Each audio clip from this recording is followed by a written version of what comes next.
Michael Imhotep. We're broadcasting on 9:10 a.m. the Superstation WFDF here in Detroit, as well as on our Facebook fan page, The African History Network, and our YouTube channel, Michael Imhotep, IMHOTEP. All right, so if you've seen some of my posts, like all this week, I've been posting about the movie The Woman King, which is set in 1823 in Dahomey in West Africa with this modern day Benin. She's one of the producers of the film. Usually I don't go to see movies based upon like historical events, things like that, because none of these movies are 100% historically accurate. You can't name one of these movies that's 100% historically accurate. If you think it's historically accurate 100%, where did the script come from? Okay, somebody had to write the script. So if you actually understand the movie making process for movies in Hollywood, these are not documentaries. So to attack any of these movies because they're not 100% accurate is just stupid. That's just stupid. It means you have absolutely no understanding of Hollywood movies. What these movies should do is cause people to want to learn more about the subject and to research the subject. You can start by Googling the title of the movie. Because if you Google the title of the movie, then a number of articles will come up dealing with the history surrounding what you see in the film. Okay, and this is where historians come in. Okay, so I have a lot of information to share with you on today's show, dealing with some of the history surrounding what we saw in the film and separating fact from fiction. It's a fantastic movie. The crowd's cheering at the end as well. And to be quite honest with you, and I'm going to try hard not to give away like the movie, things like that. Okay. But anytime I can see Africans fighting against European enslavers, I'm there for that movie. Okay. Not too many movies are like that. Okay. Not too many movies are like that. And this is the first box office movie where you have the focus on the African female warriors of Dahomey, the Ogoji, also called the Ahozi. I've talked about them before in my lectures dealing with the film Black Panther. Okay, because the Dora Milaje that we see in the film Black Panther, those African female guards, those African female warriors that we see in the film Black Panther, the Dora Milaje are based upon the Ogoji, the African female warriors that we see in the film. Okay, so we're going to talk about the film The Woman King and separate some fact from fiction. I'll give you some additional resources on that also. And then I want to talk about there's a good segment from Democracy Now! Dealing with Jamaica, Antigua, and Barbuda may cut ties to British Monarch, and they call for reparations for slavery. So there's a continued call to deal with the legacy of slavery and colonialism that Great Britain has participated in. And this fallout has come after the death of Queen Elizabeth II on September 8th. Okay, and more calls continue for this, and we're seeing more stories being written about this as well. All right, so there was a really good segment on Democracy Now! A really good segment from Democracy Now! That dealt with this, so we want to talk about that also. Okay, I was on Roland Martin Unfiltered on Thursday instead of Friday. They called me on Thursday, asked me if I could come on Thursday. So I was on Thursday instead of Friday. So if you're looking for me on Friday, go back and watch Thursday's show. Okay, and there was a segment that we did dealing with the $105 million that's coming to Detroit to tear out I-375 freeway, okay, and to make it a boulevard. right?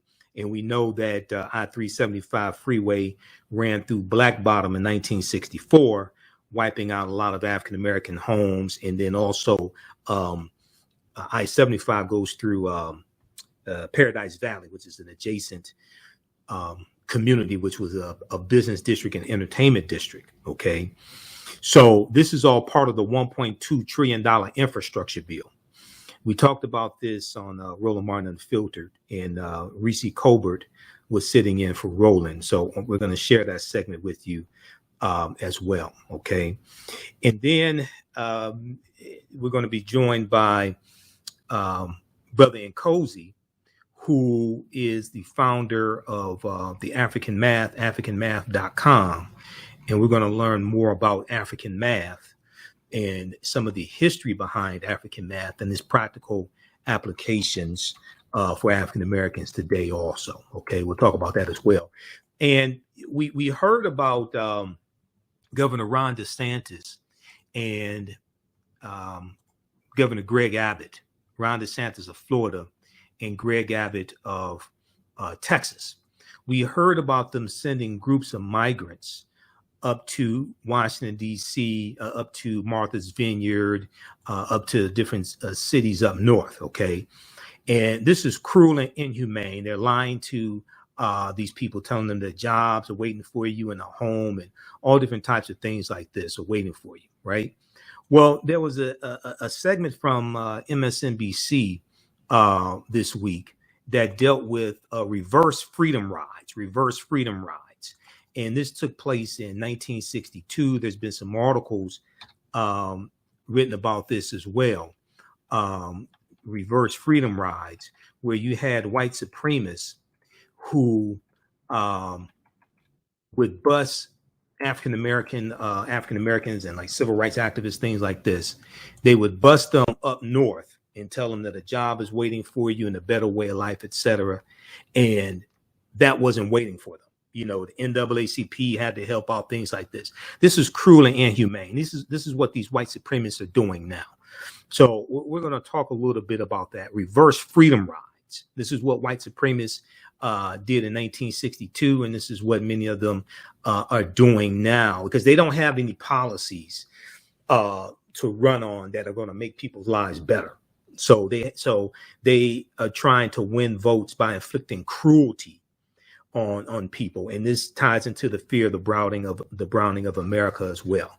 So we'll talk about that as well. Okay. Now, on the African History Network show, we focus on educating, empowering, and inspiring people of African descent throughout the diaspora and around the world. Because right knowledge corrects wrong behavior. What you do for yourself, what you do to yourself, and what you allow other people to do to you and get away with is based upon what you think about yourself. What you think about yourself is based upon what you have been taught about yourself. What you've been taught about yourself is based upon everything you've read, heard, and seen about yourself. So when you control the radius of a man or woman's thoughts, you control the circumference of his or her actions, because the mind can't do or teach what it doesn't know. All right, calling numbers 313-778-7600. 313-778-7600 is the call-in number if you have a question or comment. We're broadcasting on our Facebook fan page, The African History Network, The African History Network, and our YouTube channel, Michael Imhotep, IMHOTEP, also. Okay, so I want to go to this first part, and I was trying to figure out really how I wanted to open today's show. But let's look at this here from this is dead.com. The Woman King rules with $19 million opening box office. Now, you had some people talking about absolutely no sense. 99 people talking about boycotting the movie, didn't see the movie. And I have 1 million followers on my Facebook fan page, The African History Network. I went through and looked at a ton of comments, probably comments the past few days. All the people who saw the movie had very good things to say about the movie. All the people who saw the movie had very good things to say about the movie. The only people who were criticizing the movie, people who didn't see the movie. That's why I said those people really need to be quiet and go see the movie. Okay, otherwise just stay quiet you're talking about. But if we look at this article here from Deadline.com, The Woman rules with $19 million, $19 million opening after A+ cinema score. Sunday box office update. Now, this is September 18th, 7:59 a.m. TriStar One's The Woman King higher than expected with a $19 million opening, boosted by lively word of mouth off an A+ cinema score and a massive 95% positive on ComScore, Screen Engine's post-track. Friday, including $1.75 million previews, came in at 6.8 million, while Saturday pulled in 7.15 million. We'll continue this on the other side of the break. List to the African History Network show. I'm Michael Imhotep. We'll be back in a few minutes. There's a good book called Fighting the Slave Trade by Sylvia Off. Trying to get the sister on the show. Okay, I emailed her a few years ago and she was out of town when my show was in. Kanye West made his idiotic remarks about, and was out of the country at the time and couldn't come on the show. Emailed her yesterday, so I'm trying to get her on the show. Okay, so the movie did $19 million this week, despite calls, idiotic calls for a boycott of the film. And there's a lot of talk in the media about the involvement of Dahomey in the transatlantic slave trade, as well as, now they don't talk, because in the movie it shows them fighting against the Oyo Empire. The Oyo Empire is in modern day Nigeria, as well as fighting Portuguese colonizers. And we know later in the 1890s they're going to fight against the French, the Dahomey Wars, because they're going to be colonized by the French as well. Okay, so look here, just to try to set a tone.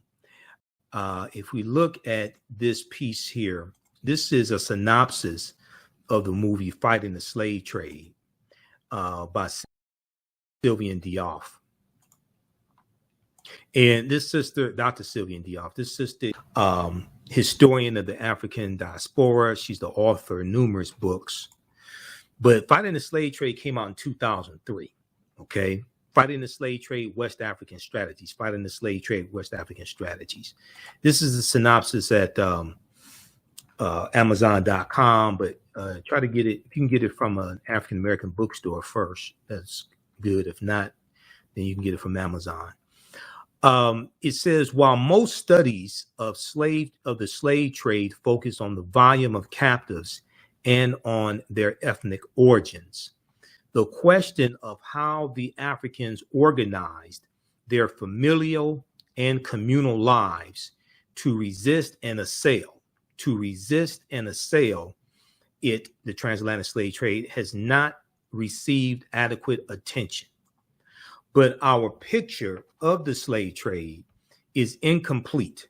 Our picture of the slave trade is incomplete without an examination of the ways in which men and women responded to the threat, and reality of enslavement and deportation. And we see this depicted in the movie. Slave Trade is the first book to explore systematic manner the strategies Africans used to protect and defend themselves and their communities from the onslaught of the transatlantic slave trade, and how they assailed it, and how they assaulted it. Because oftentimes they would trade in captives from a rival group, trade those with Europeans in exchange for rifles. So to better protect themselves from rival groups, but also to protect themselves from European colonizers also. In some cases, they're going to get cannons. because the Europeans are coming with cannons and they're coming with rifles. They're coming with superior weapons. And many of these European colonizers are making ultimatums to these different African groups, these African ethnic groups. Either you provide us with captives or we're going to take you and your people. This is something that fighting the slave trade lays out. And if you study African history, you'll see this laid out. It challenges widely held myths of African passivity and general complicity in the trade, and shows that resistance to enslavement and to involvement in the slave trade was much more pervasive than has been acknowledged by the orthodox interpretation of historical literature. Okay, it challenges widely held myths of African passivity and general complicity in the trade, and shows that resistance to enslavement and to involvement in the slave trade was much more pervasive than has been acknowledged by the orthodox interpretation of historical literature. Focused on West Africa, where the Oyo Empire was and Dahomey was, focused on West Africa, the essays collected here examine in detail the defensive, protective, and offensive strategies of individuals, families, communities, and states. In chapters discussing the manipulation of the environment, resettlement, the redemption of captives, as we see displayed in the movie The Woman King, the redemption of captives, the transformation of social relations, political centralization, marriage, as well, violent assaults on ships and entrepots, shipboard revolts like Amistad, 1839 Amistad slave ship rebellion, and controlled, this is extremely important, and controlled participation in the slave trade as a way to procure the means to attack it, like getting weapons from Europeans to be able to fight back as well. And you had to, and when you go study this history, they have to defend themselves from other African ethnic groups many times, as well as European enslavers. Fighting the slave trade presents a much more complete picture of the West African slave trade than has previously been available. So this book came out in 2003. There may be other books that you like better that go deep into this history. I'm working to get the author on the show so we can get deeper into this history as well. I had a conversation with one of my teachers, Professor Kaba Hiawatha Kamene, today as well. We had a really good conversation. I was driving back from the movie, okay, and we're gonna try to get him on the show in the next couple of weeks as well to deal with some, like maybe some history surrounding this. He hasn't seen the movie, but maybe dealing with some history surrounding this topic also. Okay, now if we look here at this is what I want to do. Okay, we're coming up on a break. I want to go to this clip here. Viola Davis was on Good Morning America. We're going to clip one, Giovanni. Viola Davis was on Good Morning America, September 13th, 2022, talking about the movie The Woman King and some of the history surrounding it. No, the movie's not 100% historically accurate. No movie is 100% historically accurate, period. You can't name one. Okay. All right. We'll do this on the other side of the break. The African History Network show. I'm Michael Imhotep. We'll be back in a few minutes. Hello, African History Network family. You've put it off for way too long. Now it's time to act for your family, your future, and the next generation. Get life insurance for that peace of mind and security for you and your loved ones. Build your financial foundations starting today. Your independent agent at Fortified Trust Life Brokers, with over a dozen strong A-rated life insurance companies to offer you the life protection you need when it comes to final expense, term life, whole life, mortgage protection, annuities, and more. They're currently licensed in Alabama, Georgia, and South Carolina. Don't let a pre-existing health condition hinder you from getting life insurance. You can get the affordable coverage you need today. Life insurance is only the beginning. Email them at Fortified Trust Life for a free fact sheet explaining the 5 basic building blocks for a strong financial foundation. It's their gift to you to help you fortify your future. Email them at fortifytl828@yahoo.com or call them at 706-339-5096 and leave a message. Fortify your future today.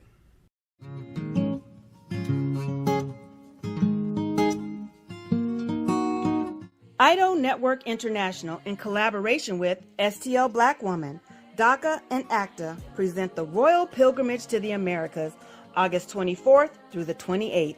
The African kings and queens are coming to you for business, networking, and sharing of Pan-African ideals.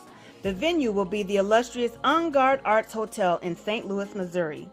A royal cultural experience and exhibitions, trade and investment opportunities in Africa, the Caribbean, and the Americas. A Royal Pan-African Summit hosting keynote speakers and a red carpet banquet. Come and witness an African royal coronation ceremony. Register at www.idonetwork.org to book your ticket to wine and dine with African royalty. Vendor opportunities available. Get face-to-face with the royals who own the land and resources for business. Contact DACA for deal room information at 602-730-4572.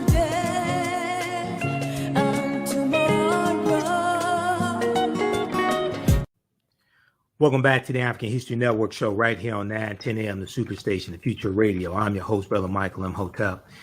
It is Sunday, September 18th, 2022, and we are live. Calling numbers 313-778-7600, 313-778-7600 is the call-in comment.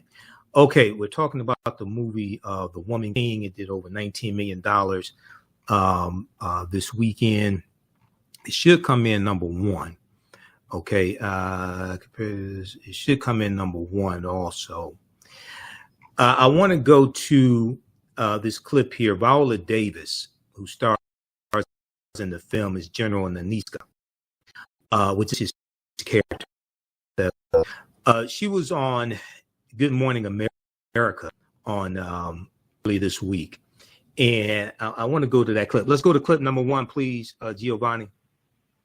Hey, this is a movement.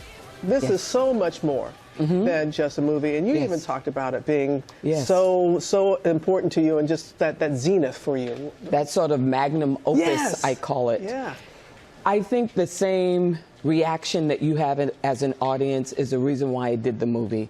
First of all, it is a movie that's led by women. And it's a movie that's led by black women. And it's a movie that's led by dark-skinned black women. There is no white savior, you know, and it's women who are warriors, tapping into not only their physical strength, but also when you see the movie, they're humanized. And so, when have you seen that, ever? I remember someone online said, I'm tired of seeing dark-skinned black women as just strong and fighting and masculine, and I was like, when have you ever seen that? No, really. Yeah. We do now. We do now. And what a cast you've put together to tell this story. Absolutely. Tuso Bedu, Lashana Lynch, Sheila Etim, you know, Adrienne Warren, who was in Tina Turner, you know, as well as Sia, Shioma, Jamie Lawson, women who are beyond brilliant, but also, I mean, women who are playing roles of Agoji warriors that literally, it could have been an action film. But when they walked in, you see people, you see humans, and I think that's what shifts. You bring out the best in people because the critics are saying this cast, everyone in every single role, the best. Yes, absolutely. And, you know, here's the thing, you know, as a woman, you're taught that being a girl and being feminine is not about tapping into your physical strength. It's about being demure, speaking in a high voice, being polite all the time. Whereas the challenge of, the reason why I loved it so much is my body served me. And it was, I had to do 5 hours of weightlifting and martial arts every day. Was that all new for you? But you did have to do martial arts, you did weightlifting, you did sprinting, you did weapons training, but you had to take a DNA test. DNA test, which I didn't want to see. I didn't want to see I'm lactose intolerant, I have a high rate of injury, I said I can't eat sugar. I mean, and I had to keep telling Gina, Prince Bythewood, great director. I had to keep calling her and say, Gina, listen to me now. You know I'm 56. You know if I get on that treadmill at 9.4, I lose oxygen. If I'm at 9.4, I could die of a heart attack, Gina. These girls are 30 years old. Gina, you got to do something else. You got to do something else, Gina. You're going to have a dead warrior here. And you're all superhero warriors on the big screen. But this is the actual all-female army. Tell us about this. It's a true thing. The Agoji, the colonizers' name is the Amazons, but they were women who were recruited from the age of 8 and 14 in Dahomey, West Africa, which is now Benin. And they were women who were not considered beautiful, so no one wanted to, they weren't marriage material, they were unruly, no one can control them. And so they were sort of sold into the kingdom as Agoji. They had to fight for their kingdom, all military unit. They could not have children, they could not have, they could not get married, and they could not have sex. They had to train all day into the night, martial arts. They even had to literally walk over or crawl over acacia trees, which are just thorns, and show no pain whatsoever.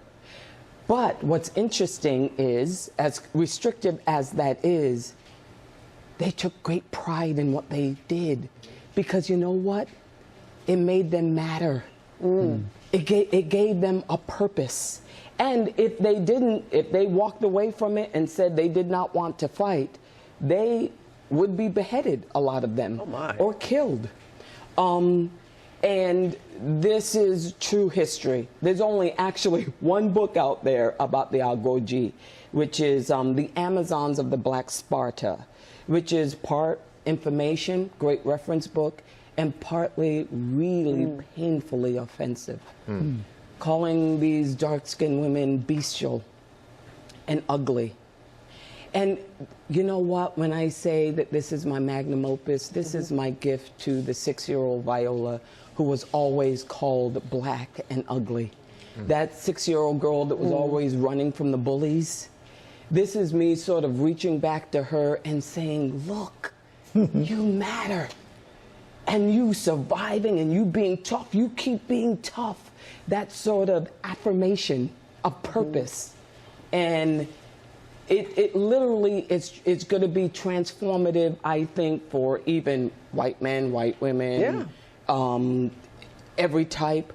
But I feel for that dark-skinned woman who's been fed that cultural and personal narrative of being invisible. Let me tell you something, you're going to be seen in this. Well, you've made it impossible not to see this movie. I know, really, really. And, you know, and when you see this movie, I feel that you're going to try and determine what type of warrior are you, because there are different types. And you did this great thing online, which I took the quiz. You take a quiz, and you can, depending on what you put in, will determine the type of warrior you are to one of the characters. So Should we be afraid to take it? Just knowing us, what kind of, who do you think we are? Well, you know, I don't really know you, but I'm going to say you're Naniska. Okay. Now, when you were playing football, I would say you probably were a Zogi. Hey, once it's in there, it's never gone. I did calm down a little bit, but it's still there. You may be a Mensa, too. A Mensa? Yep. I'm going to go take the test. I took the test. And what are you? I'm a Mensa. Amazes spiritual. Yeah, didn't you see that? My brother. There you go. That spear. And not afraid to use it. So you two are praying over people, and I'm out there fighting. Hey, teamwork. Thank you for this morning. Yes. Thank you for your words. Thank you for your message, and it is incredibly powerful. Thank you very much. And the Woman King, I'm so glad about this. It is exclusively in movie theaters, and you want to see it on the big screen, and you will on Friday. Thank you. Okay. So that was from Good Morning America. I think that was from September 13th, I think it was. I'm having problems with Microsoft Word. That out on Good Morning America's YouTube channel, okay? So copyright section 107 of the Copyright Usage Act law. Now, one of the themes that's in the movie, and I came movie, and I'm going to go through my notes also, but I want to go through some history of Dahomey here in just a second. One of the themes in the movie that we see is African spirituality, and we see like Ogun referred to, that is a Orisha from the Yoruba, from Ifa. We see African spirituality referenced throughout the film, okay, which is extremely important. So when she talked about spirituality, we see this referenced in the film. Okay, now if we look here at a quick synopsis of the movie. Now this is at the website, thewomanking.movie, thewomanking.movie. Those watching on Facebook and YouTube, let me know if I'm coming through all right. I have to get Microsoft Word is giving me problems. I don't know what's wrong. I got to get rid of this laptop. This is the one that went down on me after like a year, and I had to send it in to Dell. Luckily, I had the 4-year. I bought the 4-year extended warranty on this thing. Otherwise, I would have been in trouble. If we look here at the website, thewomanking.movie, this is the official website for it. The Woman King is the remarkable story of the Agoji, the all-female unit of warriors who protected the African kingdom of Dahomey in the 1800s with skills and a fierceness unlike anything the world has ever seen. Inspired by true events, the Woman King follows the emotionally epic journey of General Naniska, played by Oscar winner Viola Davis. Now, General Naniska did not historically exist. There was a Agoji named Naniska. The whole concept of General Naniska and probably her thoughts and things like that, there's probably a composite character, which we'll talk about. Composite characters happen oftentimes in films when you have a fictitious character that's created. As she trains the next generation, the Woman King follows the emotionally epic journey of General Naniska as she trains the next generation of recruits and readies them for battle against an enemy determined to destroy their way of life. Some things are worth fighting for. It's directed by Gina Prince Bythewood, who is African American. I know she's light-skinned, but she is African-American. She directed Love and Basketball. Story by Maria Bello and Dana Stevens. They're two white women. And produced by Kathy Schulman. Viola Davis, Julius Tenen, and Maria Bello. Okay. And the movie stars Viola Davis, Thusu Bedu, LaShawn Lynch, Sheila Atem, Hero Fiennes Tiffin, and John Boyega as King Gezo. We'll continue this on the other side of the break. You listen to the African History Network show. I'm Michael Imhotep. We'll be back in a few minutes. Hello, African History Network family. You've put it off for way too long. Now it's time to act for your family, your future, and the next generation. Get life insurance for that peace of mind and security for you and your loved ones. Build your financial foundations starting today. Your independent agent at Fortified Trust Life Brokers, with over a dozen strong A-rated life insurance companies to offer you the life protection you need when it comes to final expense, term life, whole life, mortgage protection, annuities, and more. They're currently licensed in Alabama, Georgia, and South Carolina. Don't let a pre-existing health condition hinder you from getting life insurance. You can get the affordable coverage you need today. Life insurance is only the beginning. Email them at Fortified Trust Life for a free fact sheet explaining the 5 basic building blocks for a strong financial foundation. It's their gift to you to help you fortify your future. Email them at fortifytl828@yahoo.com or call them at 706-339-5096 and leave a message. Fortify your future today.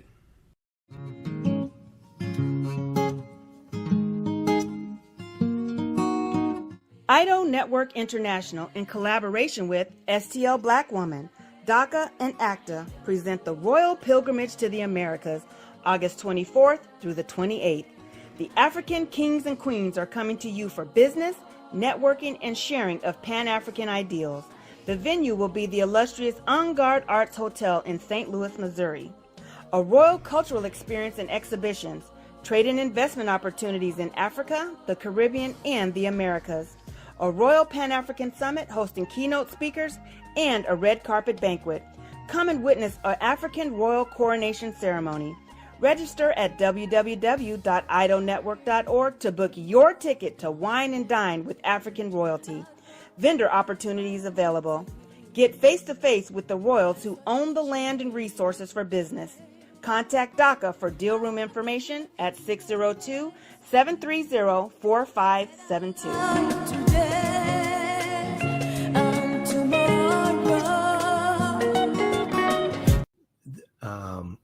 I want to go to this piece here. So we just looked at synopsis of the movie. I want to look at this. There's a really good article from SmithsonianMag.com, official website of the Smithsonian Institute. The warriors behind the Woman King, the warriors behind the Woman King. And this article came out September 15th. This article came out September 15th, 2022. Okay, September 15th, 2022. The name of the book is Fighting the Slave Trade, West Africa, by Sylvie Diouf. Sylbiane, one N, Diouf. Fighting the Slave Trade. I'm working to get her on the show. Okay, so this is a really, really good article that helps to separate fact from fiction, dealing with what we see in the movie. And once again, none of these movies are 100% accurate. I noticed you got people talking about boycotting these movies, things like this. They don't say that about the white movies that deal with history. Only movies that deal with African history, African American history. Those are the only ones that say. The movie Rosewood, okay, starring Ving Rhames, and the role that Ving Rhames played, the role of Man, okay, the former, I think it was a Civil War veteran. That's a fictitious character. Man did not historically exist. Man was probably a composite character, which is a compilation of different actions that different real people did, but Man did not exist. Okay. When you look at the movie Panther, the movie Panther, directed by Mario Van Peebles and Melvin Van Peebles, came out in 1995, about the Black Panther Party for Self-Defense. Okay, the main character, the character that Kadeem Hardison from A Different World played, Dwayne Wayne, that character doesn't exist. He's a fictitious character. And Melvin Van Peebles was interviewed, Mario Van Peebles, the son, was interviewed by Charlie Rose on PBS and explained why they did it that way. So composite character, because he said if you you see what takes place through the eyes of this fictitious character, they take you throughout historical events, but you see what happens through the eyes of this fictitious character. And they'll study the different thought processes, different people from those different periods of time, and they'll take the ideas, the thoughts, things like this of different real life people and put it into a composite fictitious character. These are Hollywood movies. These are not documentaries. I'm in 7 documentaries. I know the difference between a documentary and a Hollywood movie. Hollywood movies are not documentaries. None of them are 100% accurate. You can't name one unless it is a movie. And because the question is, where does the script come from? How do they get the words to put into the mouths of the characters? Where does the script come from? The script is made up. And what they do is they go study the period. They read different books. They study the period. They bring in historical consultants on that period of time. And they formulate different characters based upon ideas at the time that represent that type of character. One of the historical consultants on the movie, The Woman King, his name is Leonard Ratchekon, Wantchekon. I don't know how to pronounce his name. He's a professor of politics and international affairs at Princeton University. He was also a historical advisor on the film. He's finishing up a book containing biographies of more than 50 of the Agoji, the real Agoji, 50 real Agoji warriors. And his book is based upon interviews with their descendants and communities. He said, I think it's something when even today, I think it's something which is evolutionary, because all the training preparation it took is actually something that happened, is not made up. That's true. The training, all that is not made up. Now, different events, different things that people say. See, this is why people in TM, before you come here with stupidity, you need to go do research. I ain't one of these other people you watch on social media. I'm somebody who's a historian and actually knows what he's talking about. One of my teachers is Professor James Small, who's the historical consultant on the TV show Godfather of Harlem, which starts out in 1963 and it focuses on Malcolm X, Bumpy Johnson, and Adam Clayton Powell in Harlem. When you look at the credits, you see Professor James Small. He's one of my teachers. We've had him here on the show numerous times. So you need to know what you're talking about, TM. You don't want me to show your comment here and make you look stupid. Now, if we look at this article here, The Real Warriors Behind the Woman King, a new film stars Viola Davis as the leader of the Agoji, also known as the Ahozi or the Mino, okay, the king's wives, the all-women army of the African kingdom of Dahomey. This is written by Milan Solly, associate editor, history for Smithsonian Mags, Smithsonian Institute. So it starts out at its height in the 1840s. The West African kingdom of Dahomey boasted an army so fierce that its enemies spoke of its prodigious bravery. The 6,000 strong, in their estimates at its height between 6,000 to 5,000. It starts out at about 600. The first written information about the Agoji is around 1729, but they're going to grow to their height of between 6,000 to 15,000 warriors, depending upon which sources you look at. Boasted an army so fierce that its enemies spoke of its prodigious bravery.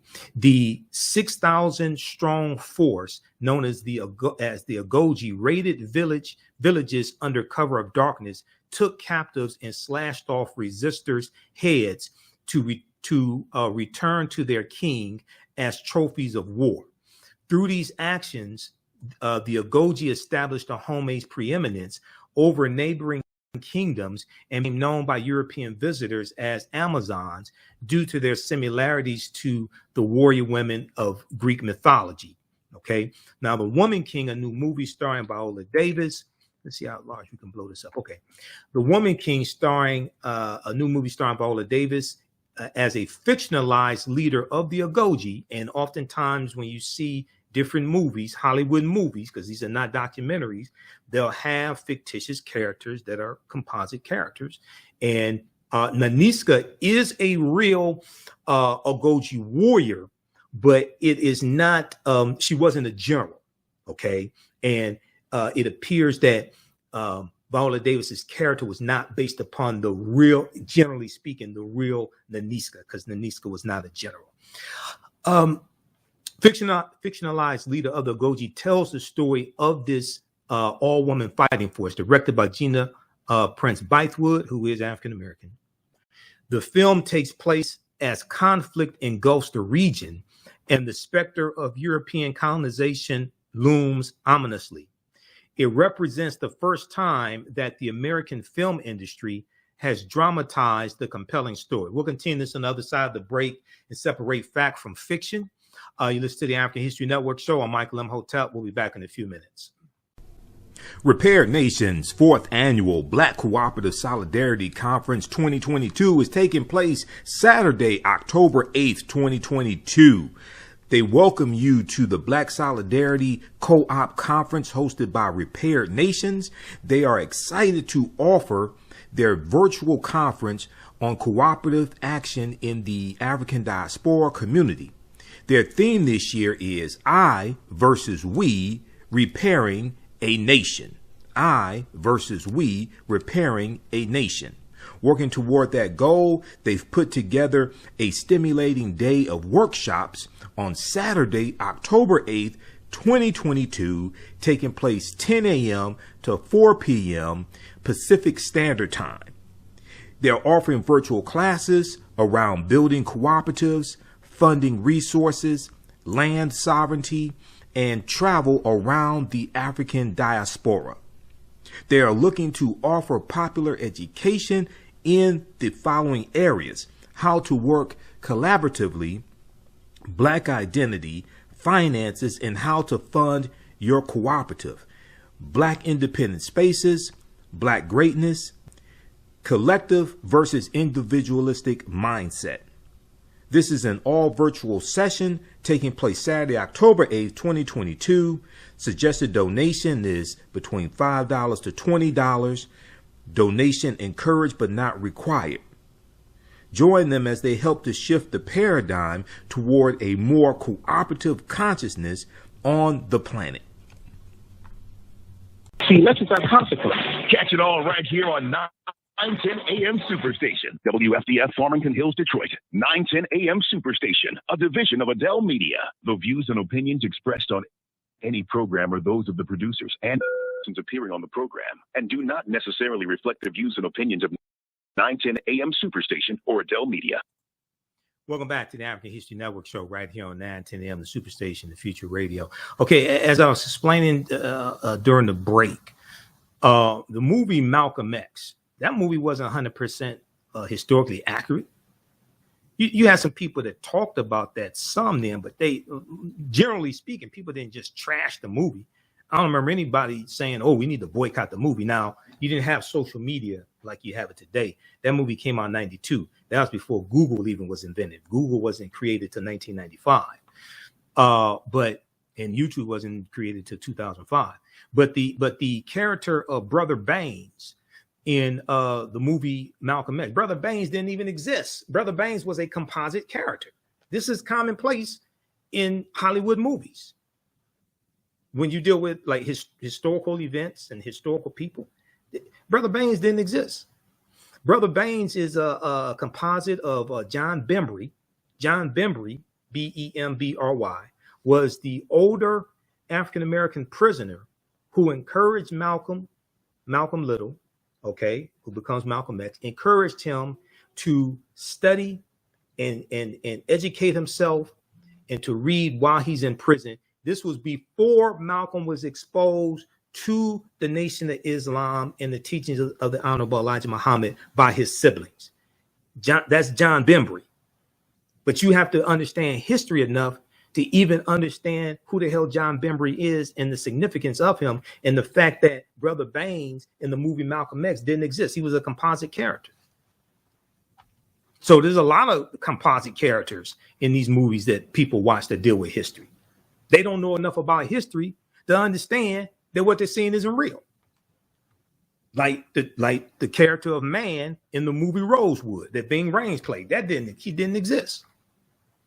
Okay, let's go back to this article here from SmithsonianMag.com. Deals with the real women warriors of Dahomey. Okay, so as the Hollywood Reporter's Rebecca Keegan writes, the woman king is the product of 1,000 battles. And they had a good article dealing with what they went through to make this movie. Okay, how hard it was to get this movie made, how this is not the type of movie Hollywood wants to make. It's not. I know you got people, all these dumbass conspiracy theorists out there. This is a plot, this is an agenda. Sit your monkey ass down with that nonsense. You have no idea how hard it was to get this movie made. When you got you have black, dark-skinned black women killing white colonizers, and you think this is a movie Hollywood wanted to make? You smoking crack. The Woman King is the product of 1,000 battles fought by Davis and Gina Prince Bythewood, both of whom have spoken out about the obstacles the production team faced when pitching a historical epic centered on strong black women. Now, some people are scared of strong black women. Some men are scared of strong black women because they're afraid they're gonna whoop their ass. That's why. Okay, some people are afraid of strong black women. You got some white people afraid of strong black women. Okay, I'm not afraid of that because we have African female warriors throughout our history. Quote, the part of the movie that we love is also the part of the movie that is terrifying Hollywood. The part of the movie that we love is also the part of the movie that is terrifying to Hollywood, which is it's different, it's new. Viola Davis tells Keegan in the Hollywood Reporter article. We don't always want different or new, unless you have a big star attached, a big male star. Hollywood studios like it when women are pretty and blonde, or close to pretty and blonde. All of these women are dark. And they're beating men. So there you go. They're beating white men too and killing them too. Just so y'all know, maybe that's an added incentive for some people that want to see that. Anytime I can see Africans fighting against colonizers and enslavers, oh, I'm there.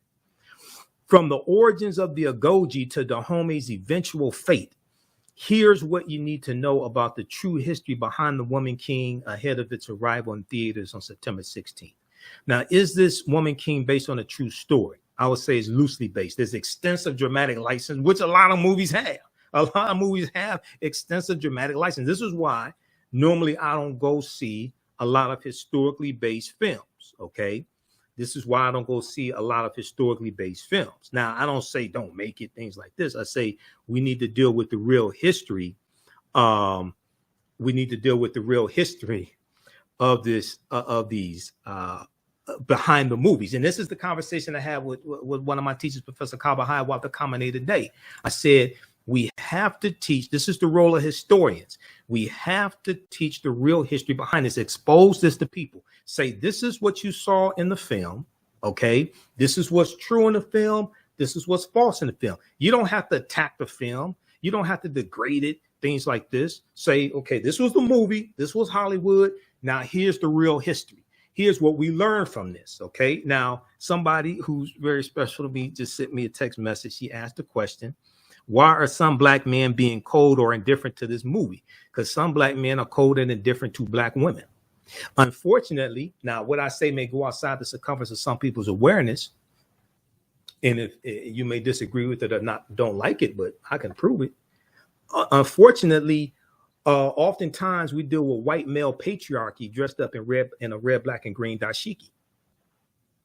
Oftentimes we deal with white male patriarchy because we've all been internalized by white supremacy to various degrees. And we take those white supremacy ideologies, we take it into the church, we take it into our civil rights organizations, we take it into some of us take it into the different communities, the conscious community, what have you, to varying degrees. It's not everybody. It's not everybody. Some people can change. They talk to sisters and see another perspective and change their ways. Some people don't. But a lot of that's what you're dealing with, okay? And we have to understand that and see ourselves as equals, as opposed to seeing African women as people to be subjugated to, okay? People to be oppressed. Because unfortunately, because this is what Europeans do to their women, and this is what Europeans did to us during slavery and did to African women during slavery. Okay, so we have to understand that. A lot of times we take that programming. Okay, a lot of times we take that programming into our different organizations, into our different movements, and to be quite honest with you, this was a problem with the modern day civil rights movement. Dr. King was a sexist. Dr. King was a sexist. Now Dr. King was a revolutionary. And if you don't think Dr. King was a revolutionary, you never read any of Dr. King's books. You need to read Where Do We Go From Here, Chaos or Community, okay? Also, read this book right here, This Nonviolent Stuff That Gets You Killed, by Professor Charles E. Cobb Jr., because it talked about Dr. King owning guns in here. And also Dr. King tried to get a concealed pistol license in 1956 during the Montgomery bus boycott, because we know his house was firebombed twice in 1956. But he was a sexist who did not think that African-American women belonged in leadership positions, permanent leadership positions in the movement. This is why Ella Baker is going to leave Southern Christian Leadership Conference, okay, which she co-founded in 1957 along with Dr. King. This is why Ella Baker leaves, okay? This book right here, Where Do We Go From Here, Chaos or Community. And the modern day civil rights movement was largely led by African-American male Protestant ministers, and misogyny is all throughout Christianity. And then they brought that misogyny into the modern day civil rights movement. This is not an attack on them. This is something that John Lewis has talked about. John Lewis was there. This is something, and John Lewis said a lot of people don't want to deal with this. We see this with William Monroe Trotter, okay? And William Monroe Trotter did not think the Afro-American League, founded about 1898, William Monroe Trotter and Dr. W.B. Du Bois and Ida B. Wells, and William Monroe Trotter was a great man, but he was a sexist. He was a misogynist. He did not think African women belonged in those organizations, okay? Ida B. Wells wasn't having that, okay? This has been a problem in our organizations, in our communities. Okay, you read this book right here. Martin Malcolm in America, A Dream or a Nightmare, by James H. Cone. You think Dr. King was a punk? You haven't read anything on Dr. King. Dr. King was a revolutionary. And what this book deals with, James H. Cone is the father of Black liberation theology. What this book goes through and breaks down is toward the end of both of their lives, their ideologies were converging. Malcolm is sounding like Dr. King. Dr. King sounded like Malcolm. Malcolm Lee, when he officially separates from the Nation of Islam, March 8th, 1964, Malcolm joins the civil rights movement. And if you actually read the Battle of the Bullet, which he first delivers March 29th, 1964 in Washington Heights, New York, 3 days after he meets Dr. King for the first and only time, March 26, 1964, at the U.S. Senate debate for the Civil Rights Act, if you actually read it, don't listen to excerpts, read the entire speech. Malcolm is talking about injecting Black nationalism into the civil rights movement. This is what he's talking about. And he's talking about registering African Americans in Harlem, New York to vote as independents. And then April 3rd, 1964, he delivers the speech at Corey Methodist Church in Cleveland, Ohio. And then April 4th, 1964, he delivers the speech at King Solomon Baptist Church here in Detroit. We got to go through and read speeches from Dr. King and Malcolm. Don't just sit up there listening. Don't just sit up there listening to the audio or speeches. You got to read it and analyze and study these speeches. Okay, now back to the subject at hand. Also, be sure to register for the online classes I teach on Saturdays and Sundays, because we get deep into this information. Ancient Kemet, the Moors, and the Ma'afa, understanding the transatlantic slave trade, what they didn't teach you in school. It's an 8-week online course. Okay, we'll come back to can I say your name on the air? We'll come back to you. She sent me another question. Okay, we'll come back to you in just a second here. Just give me a minute. I want to go back to this article. Okay, now, in short, yes. Okay, so the question was, is The Woman King based on a true story? In short, yes, but with extensive dramatic license. I agree with that. Okay. Though the broad strokes of the film are historically accurate, the majority of its characters are fictional, including Viola Davis, Naniska, and Thusu Bedu's Nawi. Now, Nawi, it was a real warrior. I've read a ton of information on this. Nawi was a real warrior, but there's no evidence that the character of Nawi was based upon the real Nawi who was an Ngozi warrior. Okay. And Nawi, she lives into the mid to late 20, I think it's about 1979. The real Nawi lives to about 1979 or so. Okay. Naniska and Nawi share names with documented members of the Ogoji, but are not exact mirrors of these women. King Gezo was a real king, okay, and he was involved in the slave trade, things like this. But at the same time, the Dahomey has to pay tribute to the Oyo Empire, which was made up of Yoruba, which is in modern day Nigeria, and we see this depicted in the film also. Okay, so you have multiple things happening at the same time. They're fighting other African nations, other African ethnic groups, and fighting against Europeans. King Gezo, played by John Boyega, is the exception, according to Lynn Ellsworth Larson, an architectural historian who studies gender dynamics in Dahomey. Gezo reigned 1818 to 1859, and his son Gleli reigned 1858 to 1889, presided over what's seen as the golden age of Dahomeyan history, ushering in an era of economic prosperity and political strength. Okay, so here's a picture here. John Boyega did a good job. At the end of the movie, now King Gezo probably didn't say this, but one of the things that movies do, they don't just deal with history, but they also relate to today and inspire you to today. And one of the things that he said toward the end of the movie, he probably didn't say this in real life, is that African people have to unite and stop fighting against one another. I totally agree with that. He probably didn't say it in real life, but that doesn't mean they shouldn't say it in the movie, because that inspires you and causes you to think today. We'll continue this on the other side of the break. Listen to the African History Network show. I'm Michael Imhotep. We'll be back in a few minutes. Repaired Nations' 4th Annual Black Cooperative Solidarity Conference 2022 is taking place Saturday, October 8th, 2022. They welcome you to the Black Solidarity Co-op Conference hosted by Repaired Nations. They are excited to offer their virtual conference on cooperative action in the African diaspora community. Their theme this year is I versus We, Repairing a Nation. I versus We, Repairing a Nation. Working toward that goal, they've put together a stimulating day of workshops on Saturday, October 8th, 2022, taking place 10 a.m. to 4 p.m. Pacific Standard Time. They're offering virtual classes around building cooperatives, funding resources, land sovereignty, and travel around the African diaspora.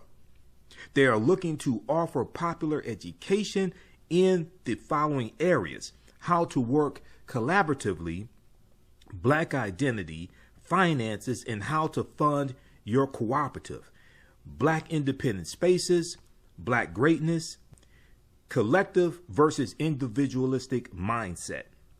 This is an all virtual session taking place Saturday, October 8th, 2022. Suggested donation is between $5 to $20. Donation encouraged but not required. Join them as they help to shift the paradigm toward a more cooperative consciousness on the planet. Hello, African History Network family. You've put it off for way too long. Now it's time to act for your family, your future, and the next generation. Get life insurance for that peace of mind and security for you and your loved ones. Build your financial foundations starting today. Your independent agent at Fortified Trust Life Brokers, with over a dozen strong A-rated life insurance companies to offer you the life protection you need. when it comes to final expense, term life, whole life, mortgage protection, annuities, and more. They're currently licensed in Alabama, Georgia, and South Carolina. Don't let a pre-existing health condition hinder you from getting life insurance. You can get the affordable coverage you need today. Life insurance is only the beginning. Email them at Fortified Trust Life for a free fact sheet explaining the 5 basic building blocks for a strong financial foundation. It's their gift to you to help you fortify your future. Email them at fortifytl828@yahoo.com or call them at 706-339-5096 and leave a message. Fortify your future today. I'm your host, Brother Michael Imhotep. Now, we deal with a number of different topics here on the African History Network Show. We do recurring events of history and much, much more. We're going to give you an update on what's going on. This is about self-preservation. We have to extinguish the fire of white supremacy. See, lessons have consequences. Catch it all right here, 10 a.m. Superstation. Welcome back to the African History Network Show. All right. Visit our website, TheAHNShow.com, TheAHNShow.com. You can support us through PayPal or Cash App, $ TheAHN Show through Cash App, then also through PayPal, paypal.me/TheAHN Show. Click on the links here. This is our official Cash App account, $ TheAHN Show, SHOW. When you go to it, it says Michael. It shows my picture there. These other ones are fake African History Network Cash App accounts that I'm still trying to get shut down. There's like 5 of them that I've identified that have been stealing money from us. That's not us, okay? So when you go to ours, it'll say Michael and show my picture there, and we have the link here, which would take you to it. Have our barcode or scan code there. And then register for the online classes I teach on Saturdays and Sundays. Thursdays, Tuesdays and Thursdays, but this new class, we've been doing it on Saturdays time being. Ancient Kemet, the Moors, and the Ma'afa, understanding the transatlantic slave trade, what they didn't teach you in school. We go deep into this history. We do thousands of years of history and what leads up to the transatlantic slave trade taking place. We do this on Saturdays, 2 p.m. to 4 p.m. Eastern Standard Time. Next class is September 24th. Class number 2 is this past Saturday. As soon as you register, it's archived, and you can watch the class. So we do the sessions live. All the sessions are archived and recorded. You can go back and watch them anytime. And we also have a bundle pack of the classes as well. The second class I teach is from the Civil War to the Civil Rights Movement and Black Power, 1865 to 1968. Okay, I want to go back to this. Then we'll go to our guest, Brother Nkosi from African Math. If we go back to this really good article here from SmithsonianMag.com dealing with the real women warriors of Dahomey. Now, the movie The Woman King opens in 1823 as a war with a successful raid by the Ogoji, who freed captives bound for enslavement from the clutches of the Oyo Empire, a powerful Yoruba state in what is now southwestern Nigeria, because they had to pay tribute to the Oyo Empire, okay? And they would pay tribute oftentimes in captives. Dahomey has long paid tribute to Oyo, but is beginning to assert itself under the leadership of King Gezo and General Naniska. A parallel plot line finds Naniska, who disapproves of the slave trade after experiencing its horrors, personally urging Gezo to end Dahomey's close relationship with Portuguese slave traders and shift to production of palm oils as the kingdom's main export. The real Gezo did, in fact, successfully free Dahomey from its tributary status in 1823 with the Oyo Empire, but the kingdom's involvement in the slave trade does not align as neatly with the historical record. As historian Robin Law notes, Dahomey emerged as a key player in the trafficking of West Africans between the 1680s and early 1700s, selling captives to European traders whose presence and demand fueled the industry, whose presence and demand for Africans fueled the industry, and in turn, the monumental scale of Dahomey's warfare. Though the majority of the individuals taken prisoner by Dahomey were enslaved abroad, a not insignificant number remained in the kingdom, where they served on royal farms, in the army, or at the palace. In truth, King Gezo only agreed to end Dahomey's participation in the slave trade in 1852 after years of pressure by the British government, which had abolished slavery for not wholly altruistic reasons in its own colonies in 1833, 1834. And what happened was, now it's important for people to understand, they didn't, yes, you have British abolitionists, but Britain abolishes the international transatlantic slave trade in 1807, just like the U.S. did as well. Okay, and I teach about this in my online class. If you look here at this article here from, there are numerous articles that deal with this. This is one from Politico.com, and we just talked about this past weekend class. Congress votes to ban slave importation March 2nd, 1807. Okay. This goes with Article 1, Section 9, Clause 1 of the U.S. Constitution. The U.S. Congress abolished the international transatlantic slave trade, which means bringing Africans into the country to enslave them. Now, it was still legal to have slavery within the United States, because this is after the American Revolutionary War, so these are states, not colonies. It's still legal to have it. A lot of the northern states have abolished slavery by now. Some still have to do it, like New York, but Massachusetts and Connecticut and things like this, some have already abolished it. The U.S. is still going to bring Africans in. You're going to have slave traders who still do this. This becomes illegal. You're going to have U.S. naval ships out on the seas looking for slave ships, so that they could take that cargo, take those Africans, arrest the crew. The British are also doing the same thing. This is actually referenced in the movie, because Great Britain abolishes their participation in the international transatlantic slave trade in 1807. You're going to see different European nations enter into international treaties to abolish the international transatlantic slave trade. Now, many of them are going to violate it and still bring Africans into their respective countries and colonies. The U.S. is no exception. This is how you get the Clotilda in 1860, and then the Amistad, the U.S. Supreme Court case of the Amistad, the United States versus Amistad, 1841. We know that was those were Portuguese slave catchers. Those were Portuguese slavers, but the ship ends up in U.S. waters and it gets captured. This and Joseph St. Q, those other Africans, they go to court, and the case ends up going to the U.S. Supreme Court, and they win their freedom in the U.S. Supreme Court. And the case is you can read about it at archives.gov, which is the U.S. National Archives, archives.gov. They have some of the original court documents there. The United States Supreme Court ruled that it was illegal for those Africans to be captured, number one, because it violated international law. Number two, they ruled that it was illegal for those Africans to be brought into the country because the international transatlantic slave trade had been abolished in 1807, and that went into effect January 1st, 1808.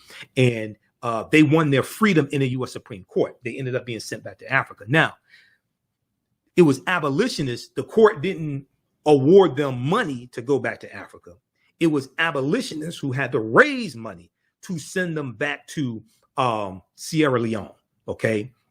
But they won their freedom in court. Now the reason why the U.S. abolishes the international transatlantic slave trade in 1808 is based upon Article 1, Section 9, Clause 1 of the U.S. Constitution, which helps to lay a legal foundation for reparations in this country, because all of the Africans who were brought into this country from January 1st, 1808 to about July of 1860, when the Clotilda comes into Alabama, all that was illegal based upon federal law.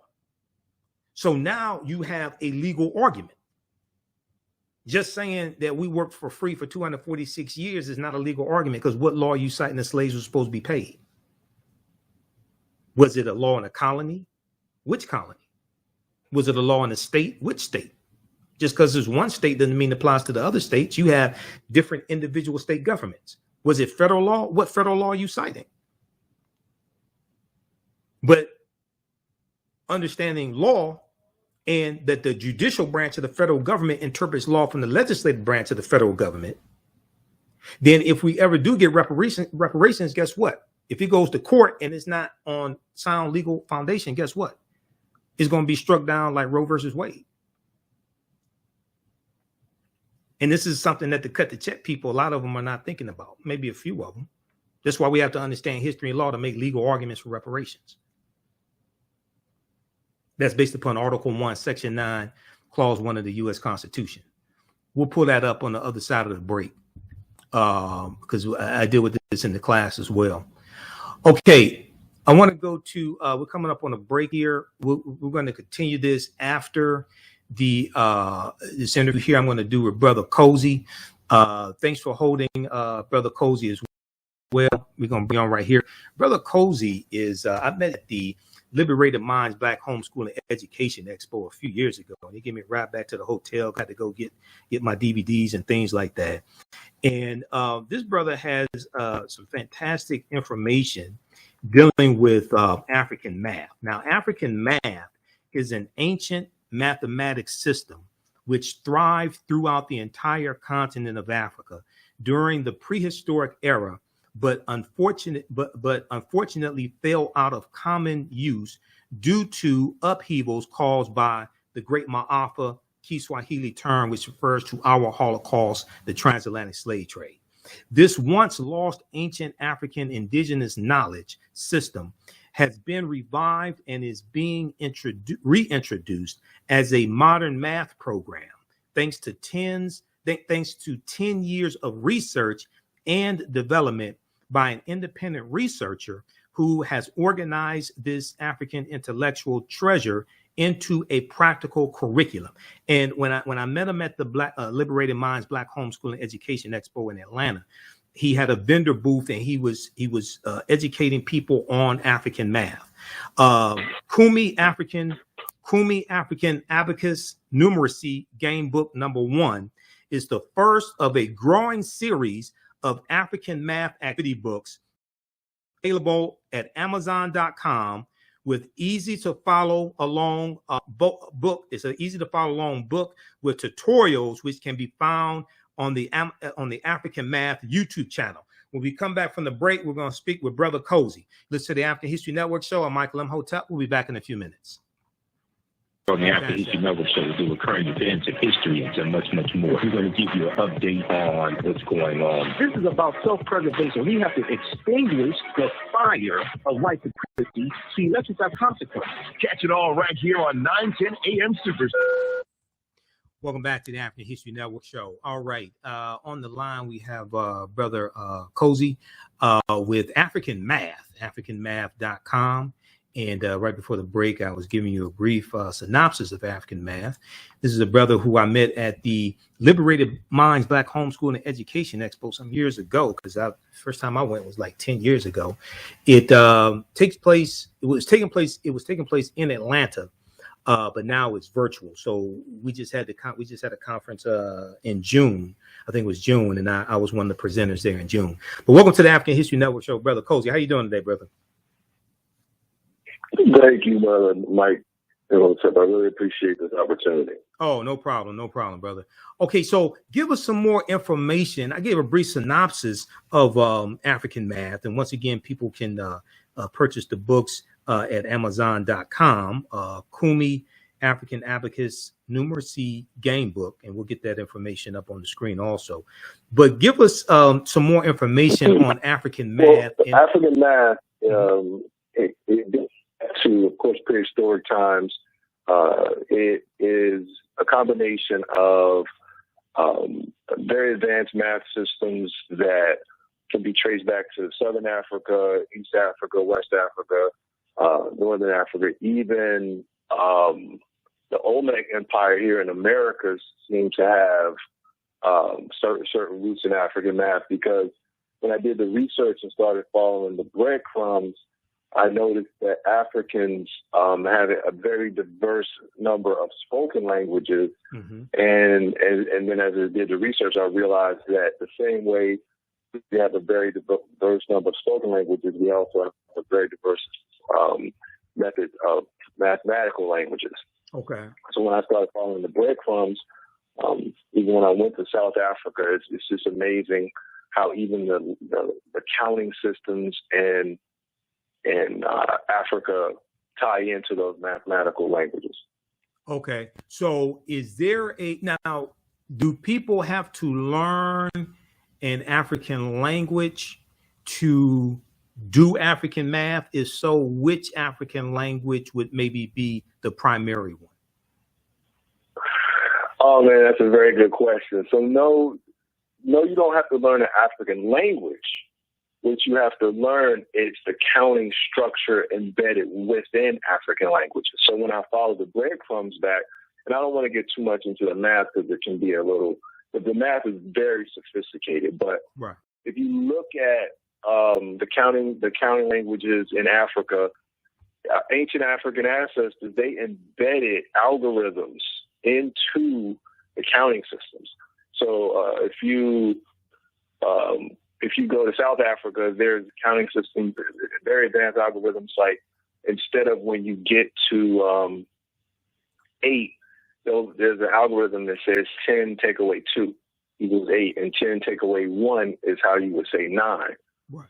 And that's very important because when you use the African abacus, which is a tremendous finding in and of itself, those algorithms give you instruction on how to do your mathematical process. And then in Nigeria, Nigerians have been utilizing a base 20 counting system since the beginning of time. So again, when you study mathematics, and it's like Wakanda math. It's so sophisticated and it's mind blowing that if you just study African culture and African language, it's embedded within the counting system. Okay, it's embedded within the counting system. Okay, now explain. Mm-hmm. Now up on the screen, I'm on your website, and we're looking at Kumi Playbook #1, African Abacus Numeracy Games, Game Ages, 2+. Is that 2 year? Is that 2 years old and up, or what's 2+ mean? Yeah, it's like age 2 and up. Okay, age 2 and up. Now, okay, go ahead. Right now, the thing is, with African knowledge systems, it's more cultural than it is simply academic. Okay. The academics are very important, and we've done a great deal of due diligence making sure to check those boxes.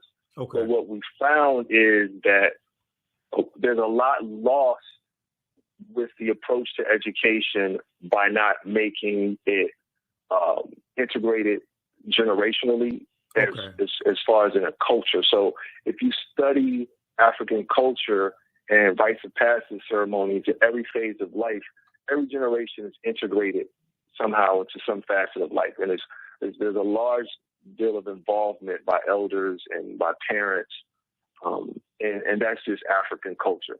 Okay. So as we started to revive African math, it's important to know that you can learn as early as an infant, actually. But even as 2 years old, you can start absorbing the concepts. Right. But of course, there needs to be some type of other, village involvement, our parents and other people involved. Okay, so explain to people how, ages 2 and up. Okay, so explain to people how they would, how their children would learning African math. How would they actually use African math? Why should their children learn African math? Okay, so the most important thing, of course, there's the cultural component, but outside the cultural component, African math is very pragmatic and it's applicable. The way you would use African math is you start with what we call counting toys. You start with simple games. You start with simple counters and objects that ultimately will lead the learner into numeracy concepts that they could then take into the African abacus. So African abacus is an incredible numeracy tool that predates the abacus that we more recognize today, that comes from China and other parts of Asia. The African abacus is it's the Mancala board, or it's the Senate board in ancient Kemet. Okay. And people mistakenly, Westerners have mistakenly assumed that it's a board game, but it's actually an ancient manual computation device. So you want to play games with the learners and get them familiar with quantity recognition and symbols that represent those quantities. Right. And then that leads them, once they develop that conceptual understanding, that leads them into the African abacus. Okay, so basically they taught math in ancient times in African societies. They basically taught math through games, like to children. Oh yeah, 100%. So now that's 100%. So that's like academic games, like in elementary schools. They'll have academic games, which I'm not saying it's the same thing, but it's kind of like the concept. They have what's called academic games, which teaches children math skills, and they have tournaments, academic game tournaments, things like that. And it turns math into a game to teach them math skills and more complex math skills. So it's something along that line. Correct. And like if you go online and you just look up traditional African games or African traditional games, that you'll find the foundation of double Dutch goes to Africa. There's a game called the Keto in South Africa where you throw a stone up in the air and you move stones and then you catch the stone that you threw up in the air. What's the name of that game again? Foundation of what's the name of the it? game that the Keto, Diketo. Okay. That's the foundation of the game. That you remember the ball? You remember jacks where you have the ball and right. That's from Africa. That's a game called the Keto, Diketo. That's commonly played in South Africa. And then that game again gives you incredible hand-eye coordination, but it also gives you the complements of whatever numeracy system you're building. So it depends on what quantity you play, but that's the root of that game. So our ancestors had a curriculum approach that was very organic and cultural, rooted in play, so that approach transition learning seamlessly into more advanced mathematical concepts. So if you go look at our video on our YouTube channel on African Abacus, you can get a little insight onto how things that were perceived solely as games are actually very advanced and sophisticated numeracy devices that you learn culturally. So the classroom concept of learning, which grew out of the West, grew from an environment of a classroom environment because Africans had already built the learning institutions that they came to be a part of. Right. So and using the math system that's dated back to ancient Africa. So So it's a different concept. It's a different culture. Like I grew up with hip hop, and again, that was a culture that was rooted in play and having fun, at least originally back in the 70s and 80s. And then prior to that, if you look at just the cultural contributions that came through rock and roll, it was or came through jazz, or they came through Lindy Hop and tap dancing, and just a myriad of different cultural contributions that came out of our community. It was organic, and it was deeply rooted in fun and play. Okay, so that's what African math is. Quickly, give people the website address because we're running out of time here. Give people the website address, how they can learn more, and how they can order the books. Okay, well, this is a very good question. First, just go to AfricanMath.com, Okay. AfricanMath.com. Go to the upper right-hand corner and click log in.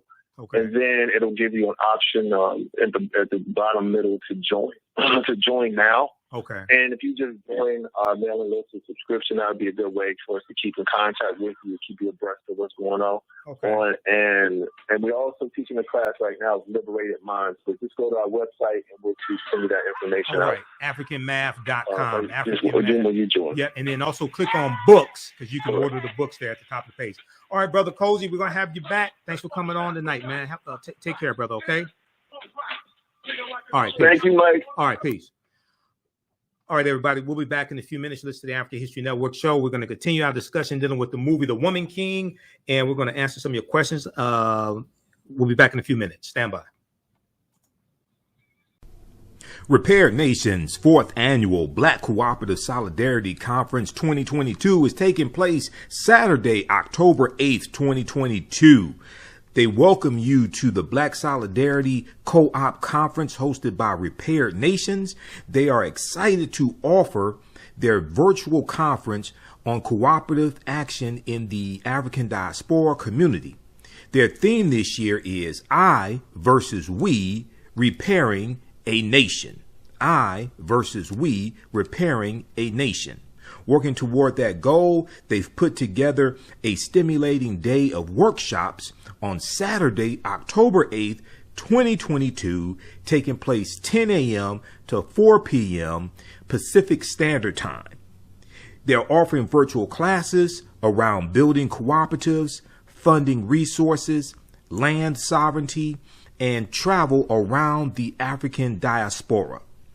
They are looking to offer popular education in the following areas: how to work collaboratively, Black identity, finances, and how to fund your cooperative, Black independent spaces, Black greatness, collective versus individualistic mindset. This is an all virtual session taking place Saturday, October 8th, 2022. Suggested donation is between $5 to $20. Donation encouraged but not required. Join them as they help to shift the paradigm toward a more cooperative consciousness on the planet. Welcome back to the History Network show. All right. Right before the break, before the interview I just did, we were talking about the movie The Woman King.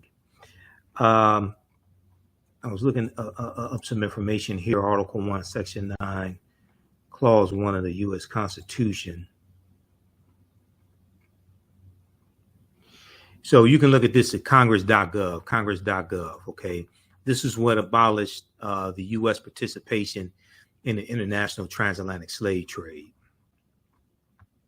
Let me flip over to this also.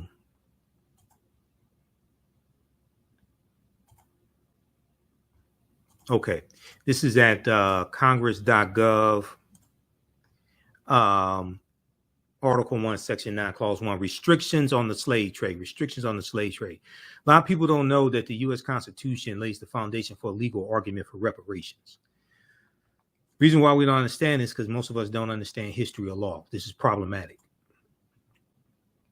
The migration or importation of such persons as any of the states now existing shall think proper to admit shall not be prohibited by Congress prior to the year 1808. That's 1808, 1808. But a tax or duty may be imposed on such importation not exceeding $10 for each person. Okay, so for all the Africans that came into this country up until that time, 1808, a tax was paid on them also, not exceeding $10 for each person as well. So we should investigate, well, how much money did the government make off of these taxes that were paid on these Africans coming to this country? And then also look at interest, right? Because this is right here in the U.S. Constitution. Article 6 of the U.S. Constitution tells you that the U.S. Constitution, all the previous treaties and all of the subsequent treaties are the supreme law of the land. This sanction for the importation of slaves by the states for 20 years after the adoption of the Constitution, when considered with the section requiring escaped slaves to be returned to their masters, as Article 4, Section 2 of the U.S. Constitution. That's the Article 4, Section 2 laid the foundation for the Fugitive Slave Acts of 1793 and 1850. Return to their masters was held by Chief Justice Taney in Scott versus Sanford, 1857. Dred Scott versus Sandford, not S-A-N-F-O-R-D, not Fred Sanford, Sandford, to show conclusively that such persons and their descendants were not embraced with the term citizen and as used in the Constitution. Today, this ruling is interesting only as historical curiosity. Okay, so check this out here. Okay, that deals with the U.S. Constitution. Okay, now let's go to this. Now, I got another question here, a text message, another question. Somebody asked me, she said, do you think America, the same person that asked me the previous questions that texted me, do you think America was better with that ideology of white male patriarchy? Ideology of patriarchy, thinking another day for another discussion. Okay, do you think America was better with that ideology of patriarchy? Okay, well, if you ask a lot of men, especially prior to 1920, when women got the right to vote, especially white women, if you ask a lot of men, they'll say yes. If you ask a lot of women, they'll probably say no. And women today, especially African-American women, are still fighting for equal rights, equal pay, things like this. So generally speaking, if you understand history, no, it wasn't better under white male patriarchy or patriarchy adopted by different ethnic groups. No. But especially if you ask women, the majority of them, now you get some white Christian nationalists, idiots, Stepford wife idiots, they may say it was better because they want to be barefoot and pregnant or something like that, you know. But generally speaking, no, it wasn't. But for white men, it was. Okay, let's go back to this article here from SmithsonianMag.com. And this deals with the real warriors, the real warrior women of Dahomey. Now, in response to concerns about how her movie would depict Dahomey's engagement with European slave traders, Gina Prince Bythewood, who's the African-American female director of the film, told The Hollywood Reporter, quote, "We're going to tell the truth. We're not going to shy away from anything, but also we're telling a part of the story, which is about overcoming and fighting for what's right." Now, portraying the Agoji through Naniska's actions as critics of the slave trade makes for a nice story, says Larson in an interview. Do I think it's historically accurate? I'm skeptical. She adds, these women are symbols of strength and of power, but they're also complicit in a problematic system. They are still under the patriarchy of the king, and they are still players in the slave trade.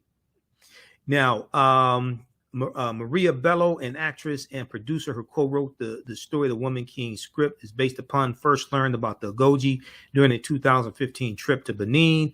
Recognizing the subject's cinematic appeal, she persuaded producer Kathy Schulman to find a studio willing to finance the project. Gina Prince Bythewood and Viola Davis joined the team soon after. Quote, "It was a constant push and fight to convince people that we deserve a big budget." It had a $50 million budget. It was a constant push and fight to convince people that we deserve a big budget, that we deserved to tell a story like this. Gina Prince Bythewood tells the Los Angeles Times. Now, this was the real, the African female warriors of Dahomey were the real life inspiration of the Dora Milaje in the film Black Panther. I've talked about that before here numerous times on this show, and I deal with this in my online classes. But we do a whole section dealing with the film Black Panther as it relates to African history and culture in my courses, and I've done lectures dealing with the film Black Panther also. It's a powerful movie on multiple levels. Wakanda is a real word as well. Wakanda, we see it in the Omaha Ponca and Sioux Indian languages, and Osage. It means possesses secret powers. and it's a Kikongo word. It's in reference to family in Kikongo. Now, that the film was greenlit at all stems from the blockbuster success of 2018's Black Panther, which did $1.3 billion internationally, totally internationally, which testified to the demand for entertainment created by and featuring Black creatives. The movie's Dora Milaje regiment was inspired by the Ogoji, also known as the Ahosi. Okay, for so long, Hollywood has only ever framed Africa in stereotypical ways. Aji Ori Agbesi, I'm not sure how to pronounce the last name, Agbese, an expert on African cinema at the University of Texas, Rio Grande Valley, tells Miss Magazine. So the Woman King, centered on African women and African history, will generate a conversation. We have Black Panther to thank for that. More than a conversation, it has to generate actual research. That's why I'm sharing this article with you. There are other articles also. There's a ton of articles that have been written in the past couple of weeks, and some have resurfaced from a year ago, 2 years ago, 5 years ago, on this subject. So what we see on the screen has to encourage us to actually go study this real history, okay? Those watching on Facebook and YouTube, keep watching for a few more minutes. We're going to keep this discussion going because I control my own platforms. We're out of time here on 910 AM Superstation WFDF. Visit our website, TheAHNHistoryNetwork.com, TheAHNHistoryNetwork.com as well. You can support us through Cash App or PayPal, and you can register for the online classes I teach also. Right now, it's correct wrong behavior. It's not over till we win Wakanda forever, and we'll talk to you next time. Peace. All right, stand by. Okay. And visit our website, historynetwork.com, right here. Visit our website, TheAHNHistoryNetwork.com, so you can register for my online history classes where we go deep in this information. You can also support us through Cash App and PayPal as well. All right, so next class is Saturday, September 24th. Ancient Kemet, the Moors, and the Ma'afa, Understanding the Transatlantic Slave Trade, what they didn't teach you in school. All right. Let's go back to this piece here from SmithsonianMag.com. So who were the Ogoji? The first recorded mention of the Ogoji dates back to 1729, dates back to 1729. But the unit was possibly formed earlier, even earlier, toward the beginning of Dahomey's existence, when King Huwekbaja reigned circa 1645 to 1685, created a corps of women elephant hunters. Now, the real history, because I looked at different sources for this, the real origins of them is not really known. There's some theories. One theory is that they developed as a group of, developed from a group of elephant hunters. There's no real definitive explanation on how they evolved. One theory is that they evolved as palace guards. Another theory is that they evolved as elephant hunters.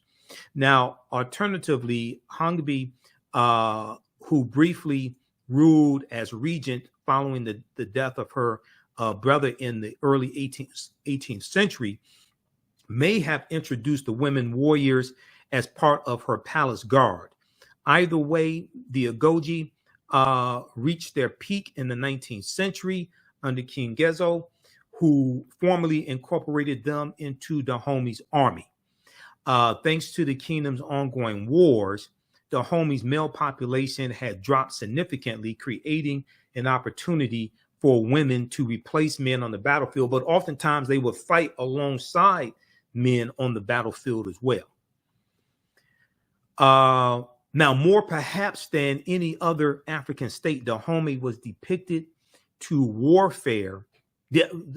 More perhaps than any other African state, Dahomey was dedicated to warfare and slave raiding, wrote Stanley B. Alpern in the book Amazons of Black Sparta, The Women Warriors of Dahomey, the first full-length English language study of the Ogoji.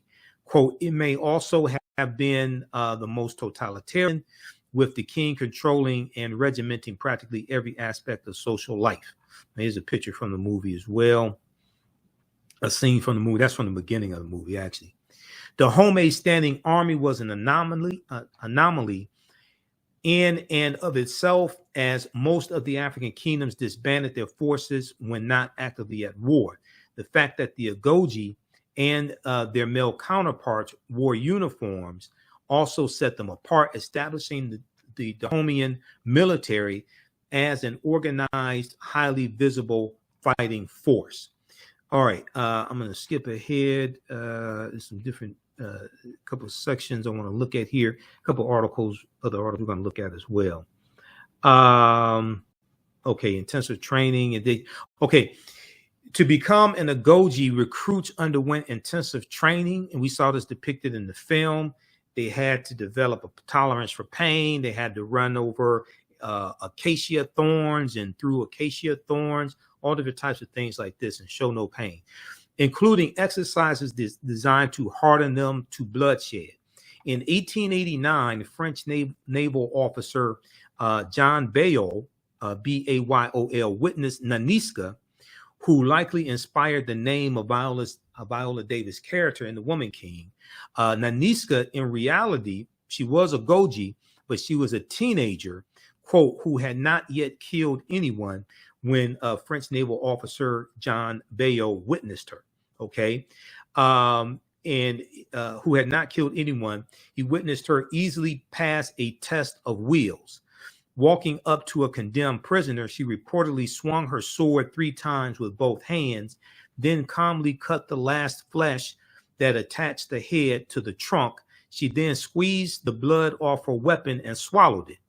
So you'll see in some African cultures, but some European cultures as well, on the battlefield, in battle, you will see warriors drink some of the blood of those who they killed, because it was thought that you would take on some of their strength, some of their power.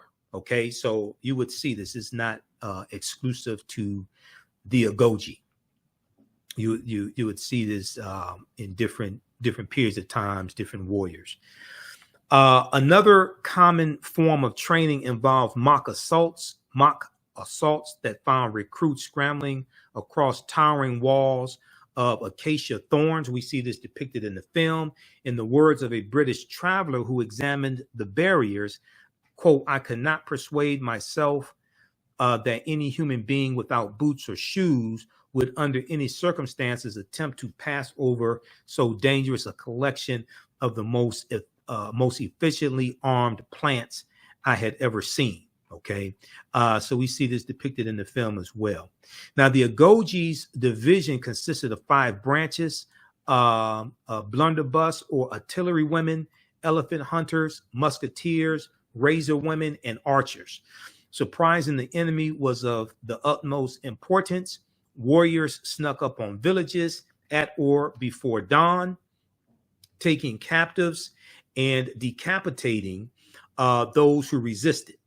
Though European accounts of the Agoji vary widely,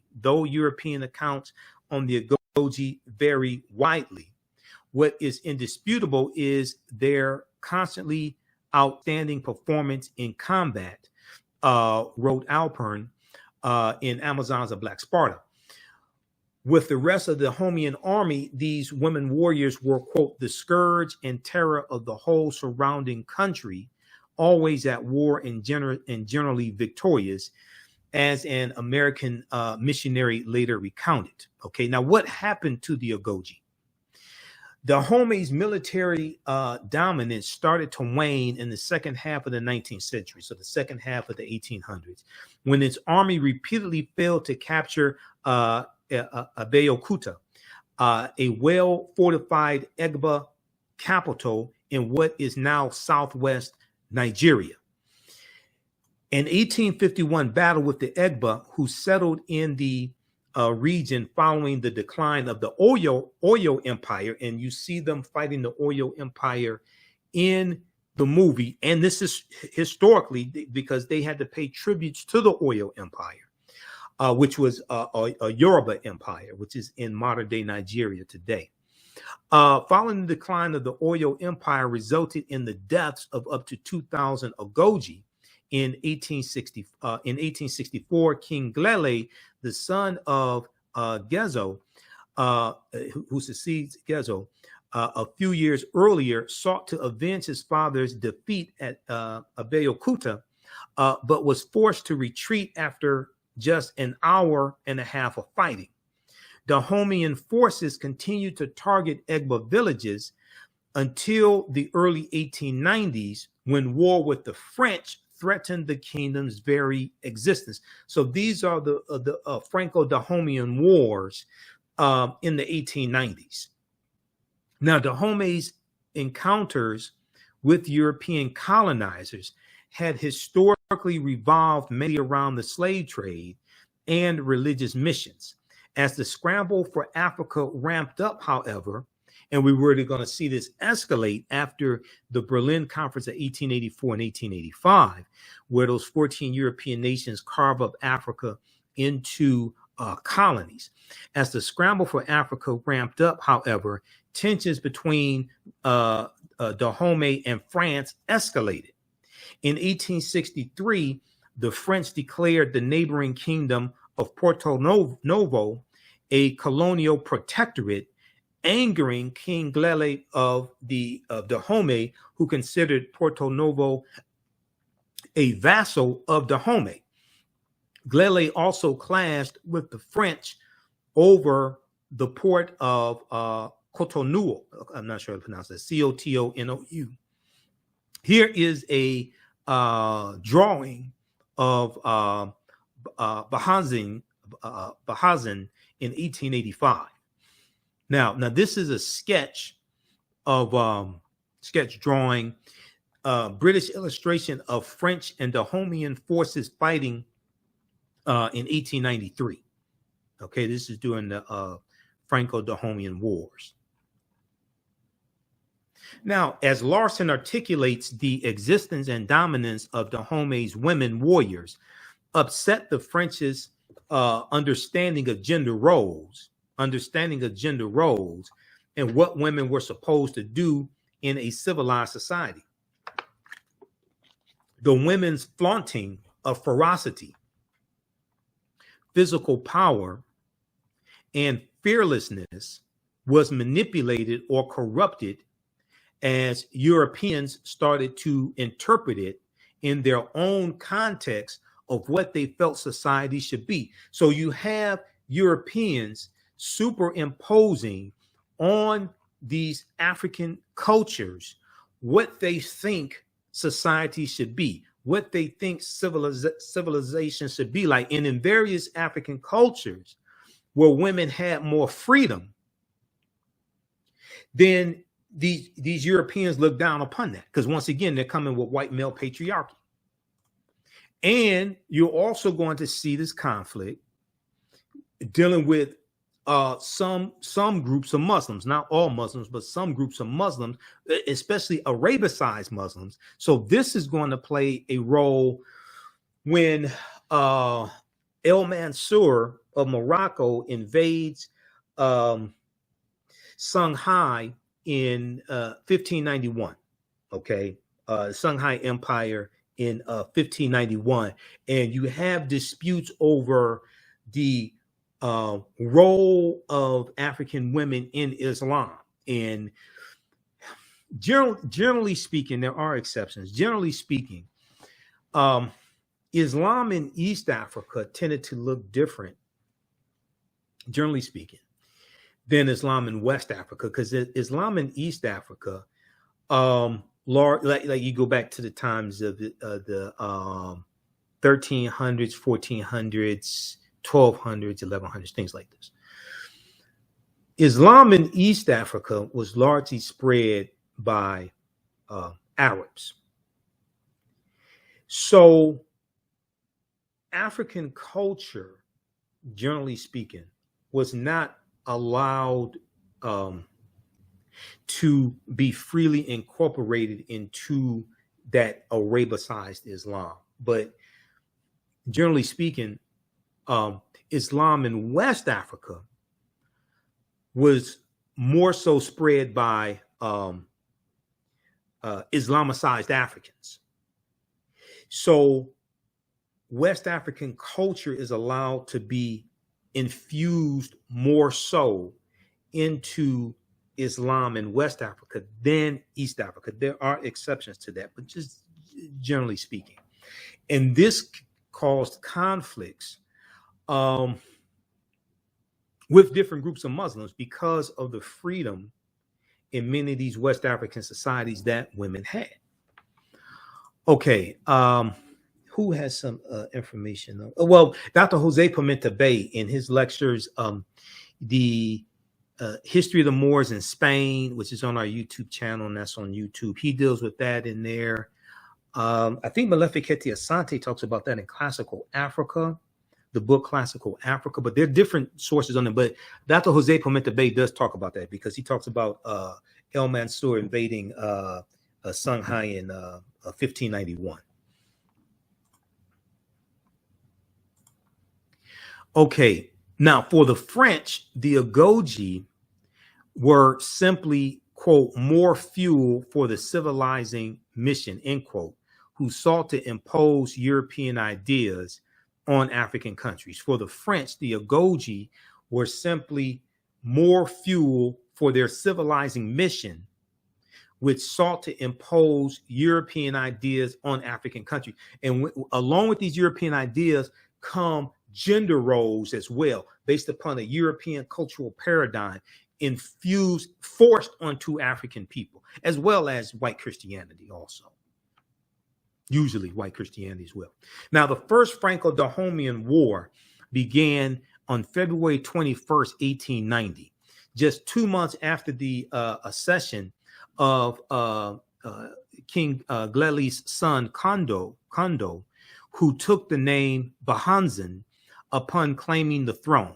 On March 4th, 1890, now what's interesting is this is taking place right in West Africa in Dahomey, 1890. And if we relate this to history like in this country, 1895, that's when Frederick Douglass dies. Okay, if we just look at this, we just look at this timeline, what's going on in West Africa, what's going on in the U.S. Because this is after the Civil War, after Reconstruction ends, you have Jim Crow laws being passed. This is 5 years after the Mississippi State Convention of 1890 that rewrites the Mississippi State Constitution to impose poll taxes and literacy tests, right? Do you all know who Zara Cully is? Okay, Zara Cully played Mother Jefferson on the Jeffersons. Actress Zara Cully, Mother Jefferson. She died in 1978. Zara Cully was born in 1892. Zara Cully was born 3 years before Frederick Douglass died. Zara Cully was born 2 years after the first Franco-Dahomean War started in 1890. When you watch the Jeffersons, the episodes with Mother Jefferson, you're watching somebody who was living history. She was born before Harriet Tubman died in 1913. She was born in 1892 before Booker T. Washington died in 1915.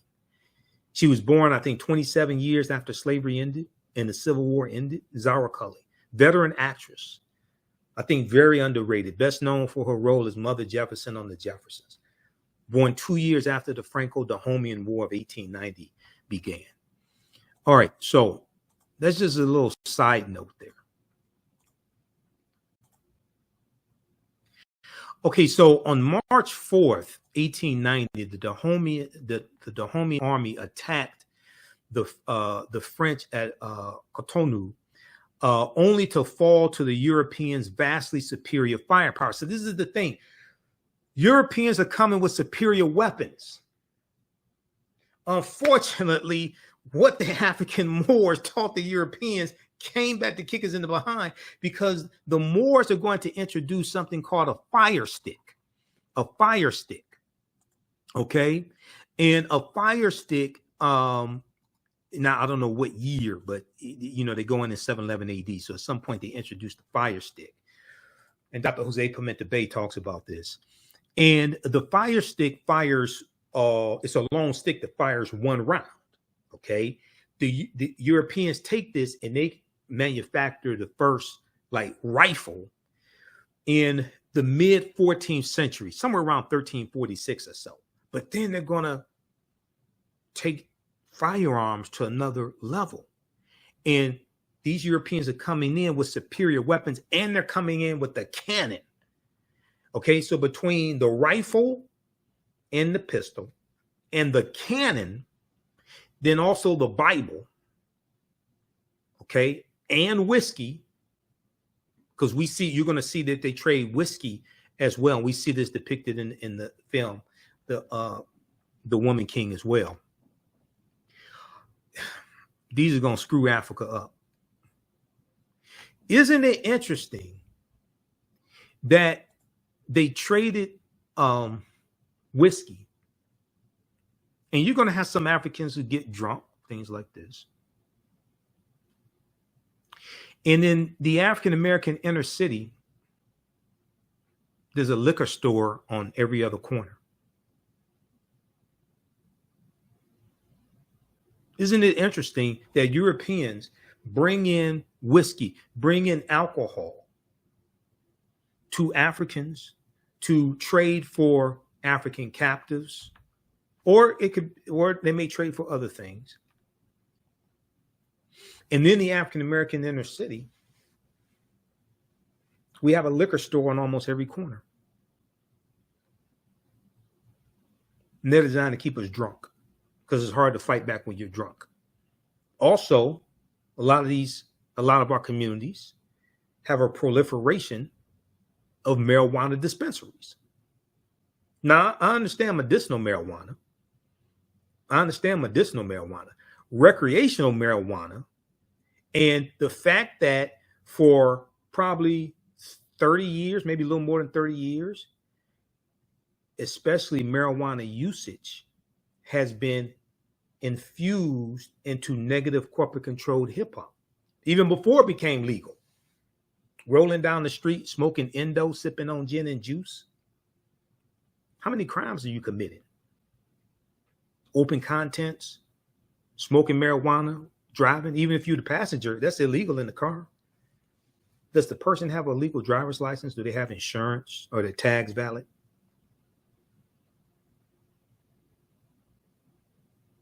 These are all things designed to suppress our ability to fight back, to suppress our ability to analyze what's going on, keep us high, keep us drunk, and keep us obese, because there's a fast food restaurant on every other corner as well. So just as they use whiskey and alcohol with Native Americans, just as Europeans use whiskey and alcohol with Africans on the continent of Africa, isn't ironic? Well, it's not ironic that we have a liquor store on almost every corner in the African American community. I would argue it's for the same purpose. That's why I don't drink. I haven't had a drink probably 16, 17 years. Never used marijuana. I'm 51. I never used any type of illicit drug, never used marijuana, never had the desire to use marijuana. Because usually, from seeing other people using marijuana and getting drunk, usually good things don't happen when you're high and drunk. I'm just saying. Usually good things don't happen when you're high and drunk. You usually don't make the best life choices when you're high and drunk. Naniska, the teenager, back to the article from SmithsonianMag.com.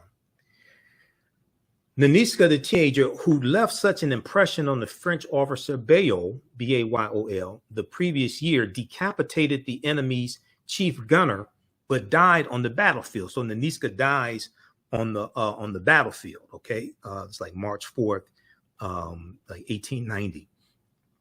Upon seeing Naniska's body, Bayol wrote that a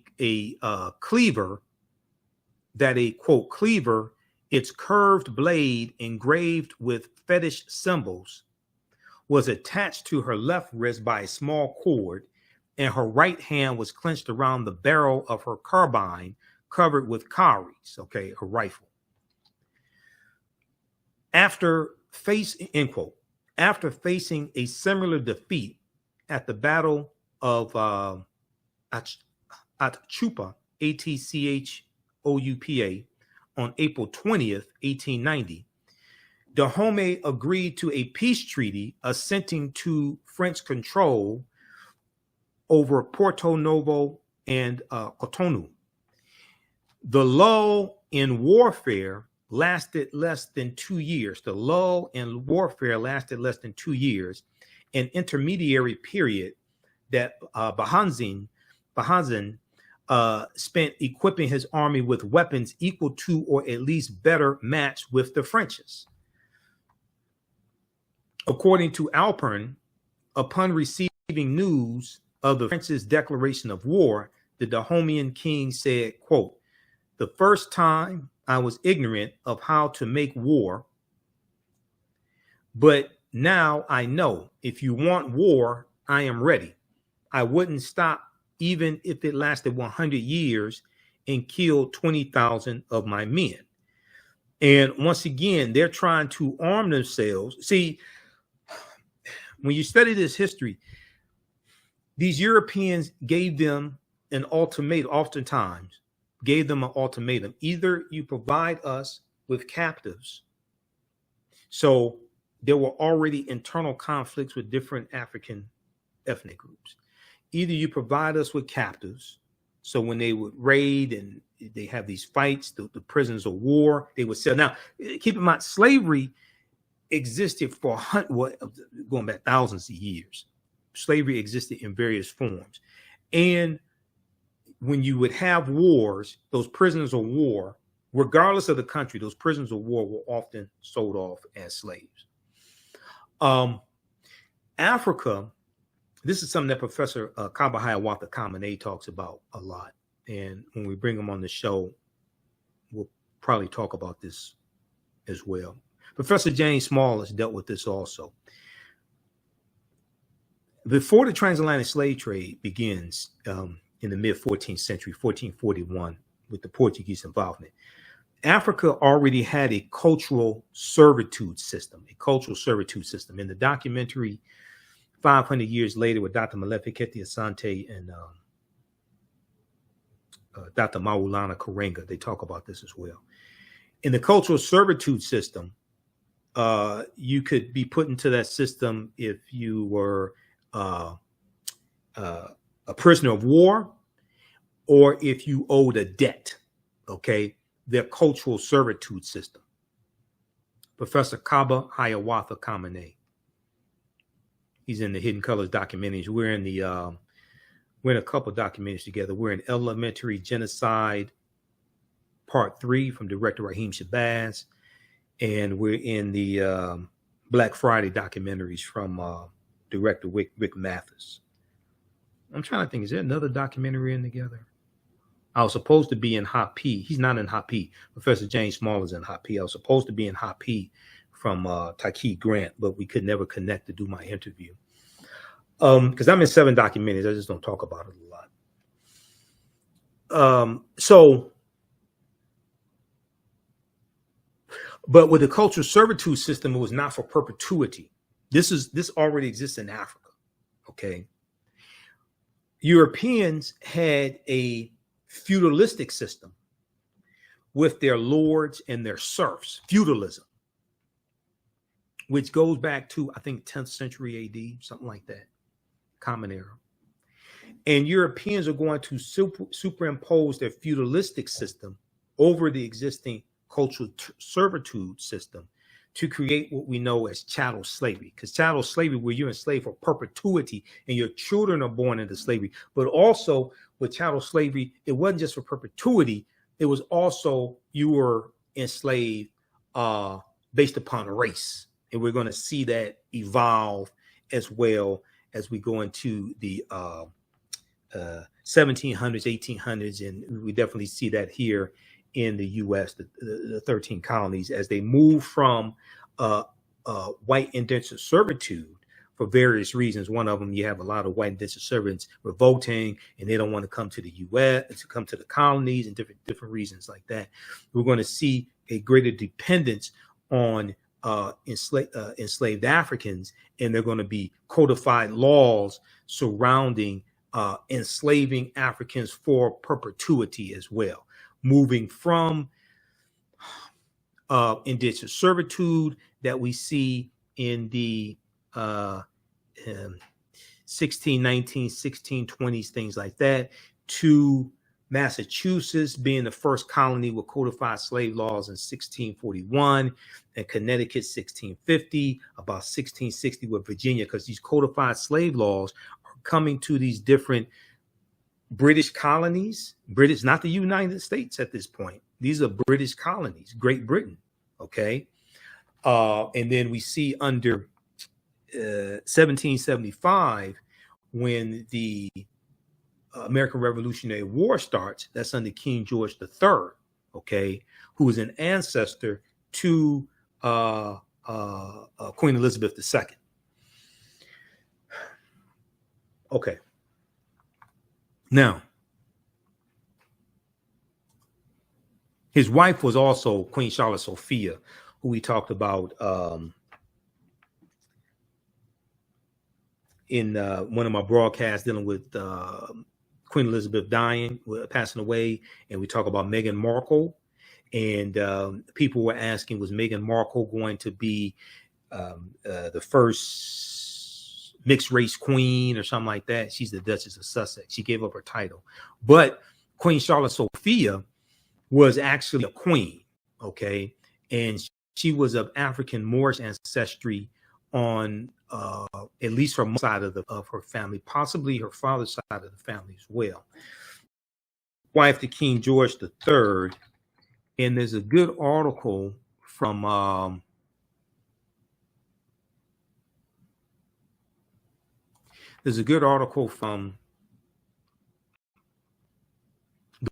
Washington Post that deals with this. This was written by Deneen L. Brown,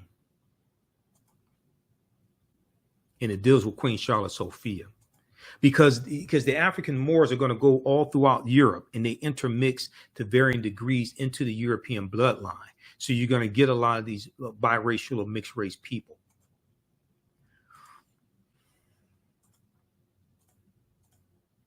This article right here, Britain's Black Queen, will Meghan Markle really be the first mixed race royal? So Deneen L. Brown writes some really good articles for the Washington Post. This came out November 27, 2018. So this was a few months before her wedding, okay? Because her wedding was May 19th, 2018. So that was actually on Queen Charlotte Sophia's birthday, the wedding, and it was on Malcolm X's birthday. I don't think it had anything to do with Malcolm X's birthday. I think that's probably a coincidence. I'm not sure if they had it on that date because it was Queen Charlotte Sophia's birthday. But I doubt very seriously if they had the wedding on that date because it was Malcolm X's birthday.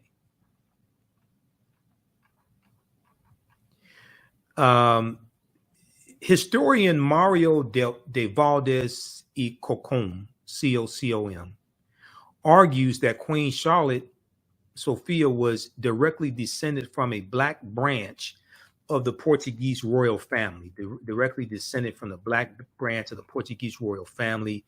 There's a book written by I met the sister. We had her here on the show. What's her name? Not Dr. Dana Ramey Berry, not her, but what's my sister's name? She's an African-American female historian. She has a, in the book that Nate Parker put out about the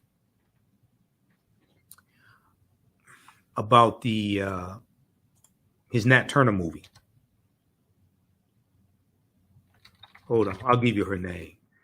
We want to give this sister her due respect because there's a lot of work putting together that book.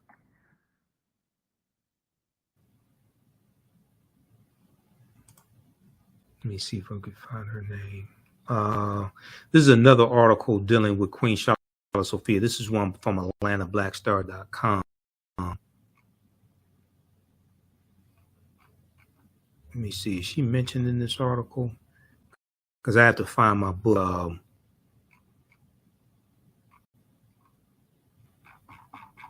have to find my book from Nate Parker's movie, The Birth of a Nation. What the hell is that book? Hold on. I'm going to find it. Nate Parker, Birth of a Nation.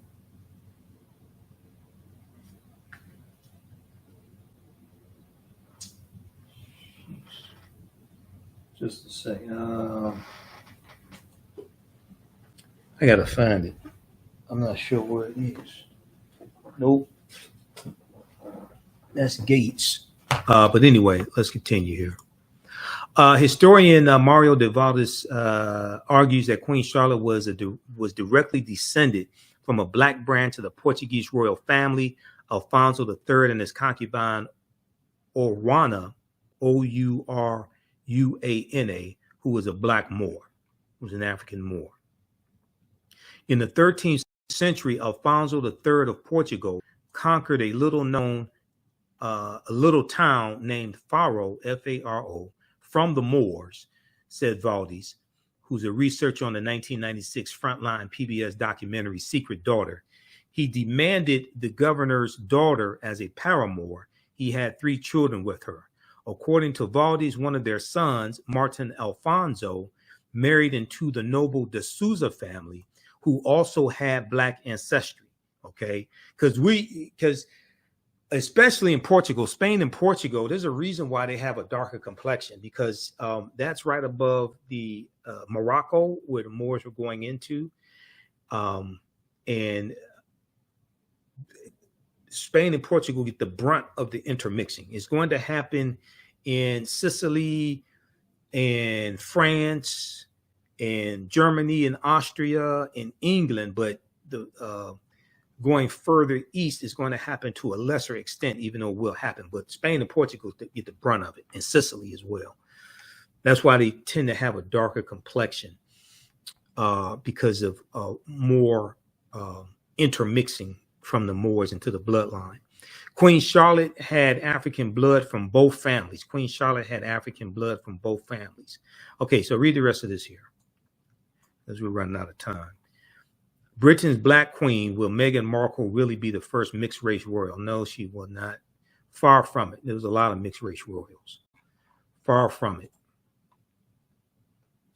Okay, now, let me go back to this here.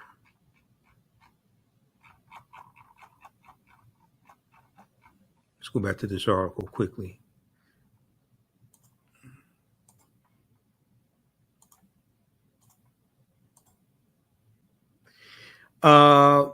Okay, let's continue. So Bahanzin proved true to his word over the course of 7 weeks in fall 1892.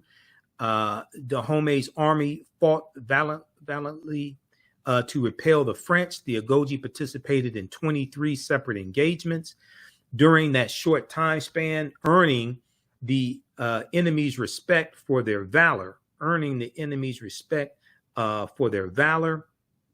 and dedication to the cause. As one Marine noted, neither the cannons nor the canister shot nor the salvo fire stops them. It's really strange to see women so well led, so well disciplined, end quote. Those sources disagree on the number of women warriors who fought in the Second Franco-Dahomean War. Alpern cites between 1,200 to 2,500 as a likely range. Now, this is a real general, okay? Sedong Hong Bay, a leader of the Agoji, holding the severed head of an enemy, okay? And you see her with her rifle also. At the village on October 6th, the Agoji suffered arguably their worst losses yet, with just 17 soldiers returning from an initial force of 434. Bahanzan's brother, Sagbaju Gleli, who lived until the 1970s, told a local historian that the battle brought a moment of clarity for Dahomey's courtiers, who now realized the inevitability of their kingdom's destruction. The Dahomeyan army made a final stand at Cana, C-A-N-A, or Cana, in early November. Okay, that'd be 1890. What was that year? Should be 1892. Dahomeyan War, probably 1892. They made a final stand. Yeah, November 1892. The last of the fighting reported. The last day of the fighting, reported a French Marine colonel, was, quote, one of the most murderous of the entire war, beginning with the dramatic entrance of, quote, the last Amazons, as well as the elephant hunters, whose special assignment was to direct their fire at the officers. The French officially seized the Dahomey capital of Abomey on November 17th, 1892. Between 2,000 and 4,000 Dahomeyan warriors, including both men and women, died during the 7-week war. Of the roughly 1,200 Ogoji in fighting shape at the beginning of the war, just 50 or 60 remained ready for battle by its end. Comparatively, the French side lost 52 Europeans and 33 Africans on the battlefield. Okay. All right. So read the rest of this article here. This deals with separating a lot of fact from fiction. The real warriors behind the Woman King. September 15, 2022. This is from SmithsonianMag.com, Smithsonian Institute. Okay, now, I'm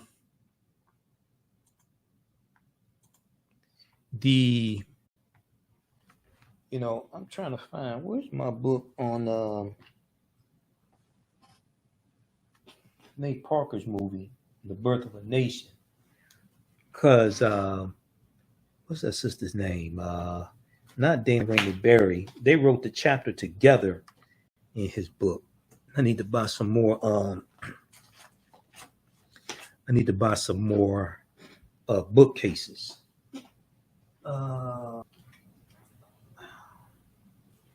I don't know where it is. It's somewhere around here. Because I thought I recently had it. A lot of people don't know that book exists. But what it was a book that went more in depth. Nate Parker put it out, and it went more in depth into his movie, The Birth of a Nation, that deals with the Nat Turner Rebellion. And there's a historical chapter in there by Dr. Dana Rainey Berry and this other sister. They're both two African-American female historians. Let me see here.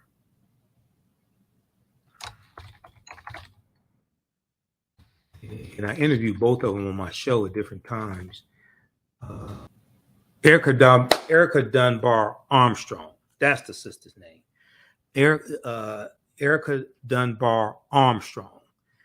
Those two sisters have a chapter in this book here. That's who I was looking, because I could see her face so clearly, but I couldn't remember her name. This is the book that Nate Parker put out dealing with his film, The Birth of a Nation, which is about the Nat Turner Rebellion. It's called The Birth of a Nation, Nat Turner and the Making of a Movement, edited by Nate Parker, now a major motion picture. Okay. And it has behind the scenes information, behind the scenes interviews with the cast, things like that.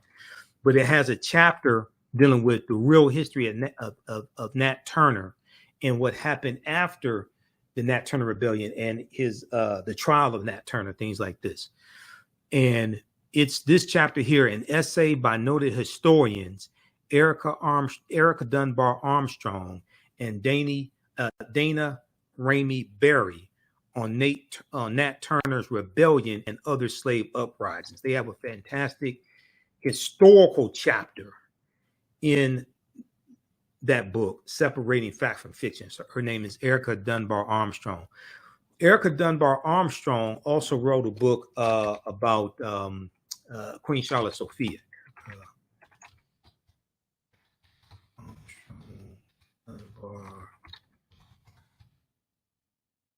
Queen Charlotte, and her book on Queen Charlotte actually, if I remember correctly, Roland Martin interviewed her on Roland Martin Unfiltered about the book. Let me see something here. Where is that? Rutgers.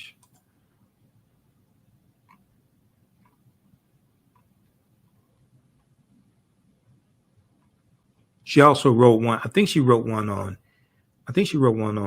Queen Charlotte Sophia. She wrote one on Ona Judge called Never Caught. And Ona Judge was one of George Washington's runaway slaves, never caught.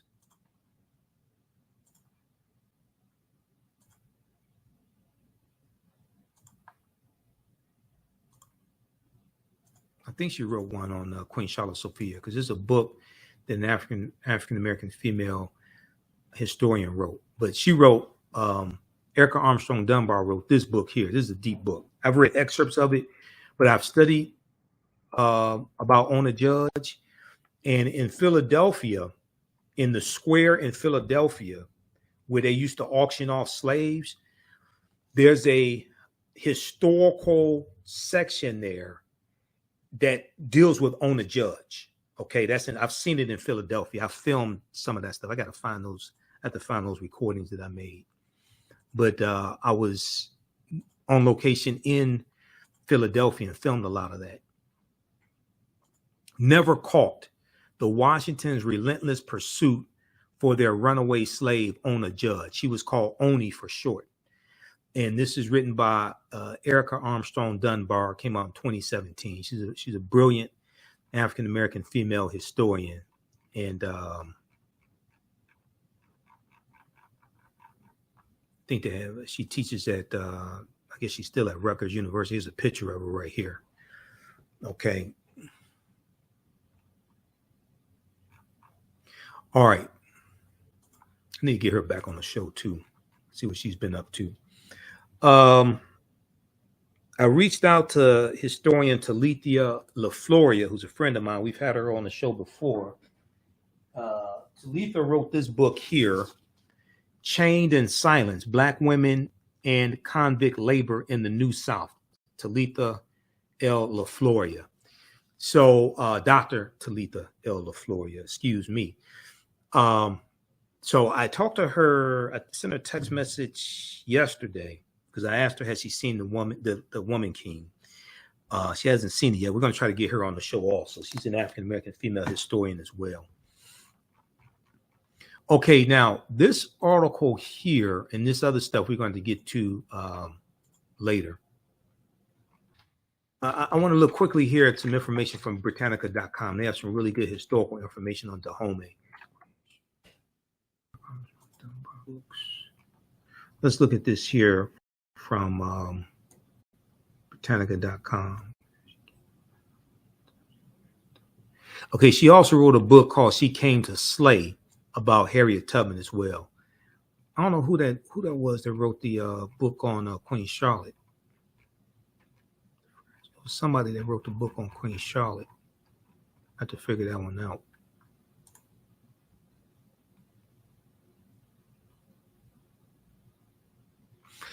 But anyway,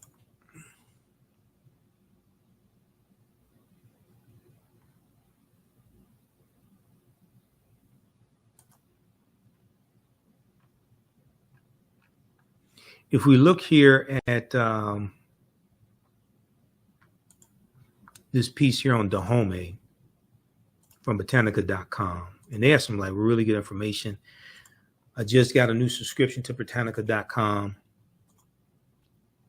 because we use some of this information in my classes. And for a lot of this information, you have to have a monthly subscription or yearly subscription to be able to access it. So I'm using my subscription right about now. Dahomey, historical kingdom, Africa. Date 1625 to 1894. Dahomey existed.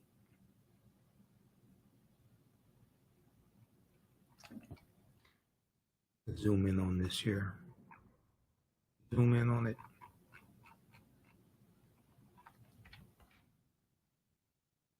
The Dahomey kingdom in Western Africa that flourished in the 18th and 19th centuries in the region that is now Benin. According to tradition, at the beginning of the 17th century, 3 brothers vied for the kingdom of Allada, Allada, which, like neighboring Ouida, okay, which is now Ouida, Ouida, that's a port. That's a port that was for trade, and you see this fight over access to that port between the Oyo Empire and Dahomey in the movie, okay? And that's a port where they're trading with Europeans. Like neighboring Ouida, had grown rich on the slave trade. When one of the brothers won control of Allada, the other 2 fled. One went southeast and founded Porto Novo on the coast east of Ouida. The other went north to found the kingdom of Abomey, Abomey, core. This was a core portion of the future Dahomey. They all paid tribute to the powerful Yoruba kingdom of Oyo to the east. We see this depicted in the film, okay? And Dahomey paying tribute to the Oyo Empire, and they're going to have conflicts. They're going to fight. Okay, let me skip over some of the thriving on the okay, where European forts had already been established. The enlarged state was called Dahomey.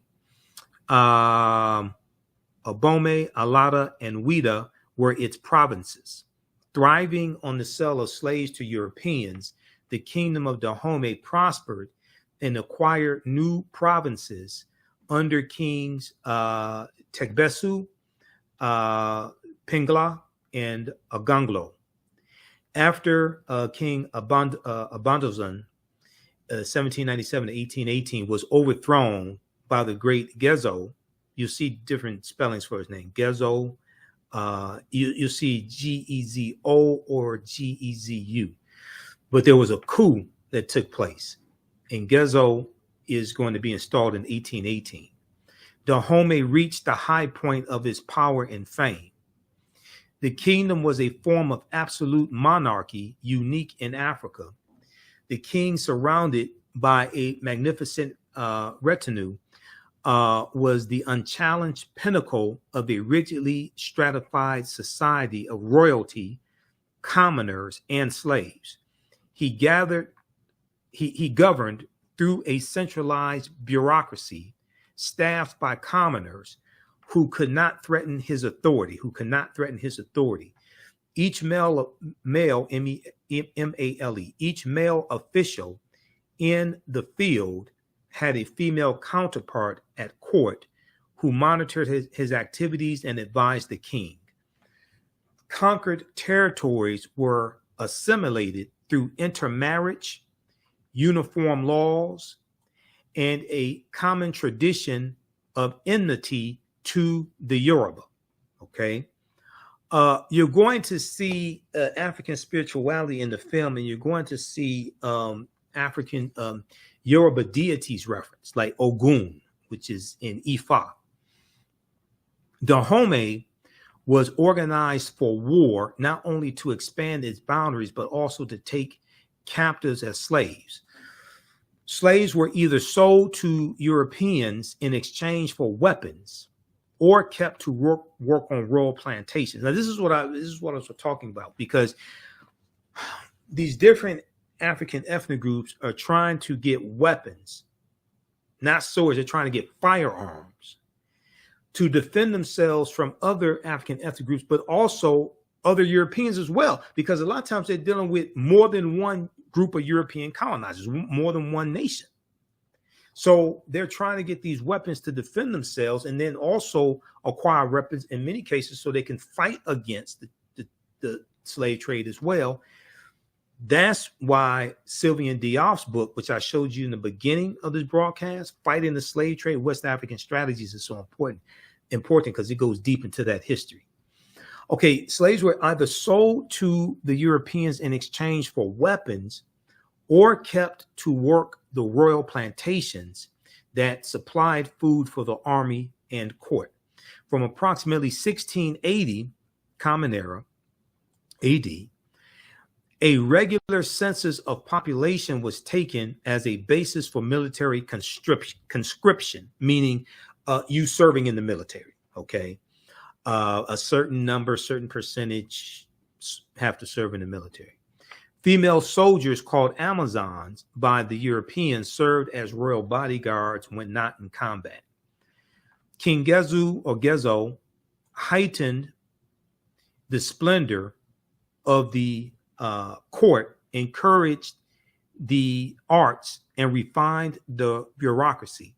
His armies freed Dahomey from the humiliation of paying tribute to the Oyo Empire.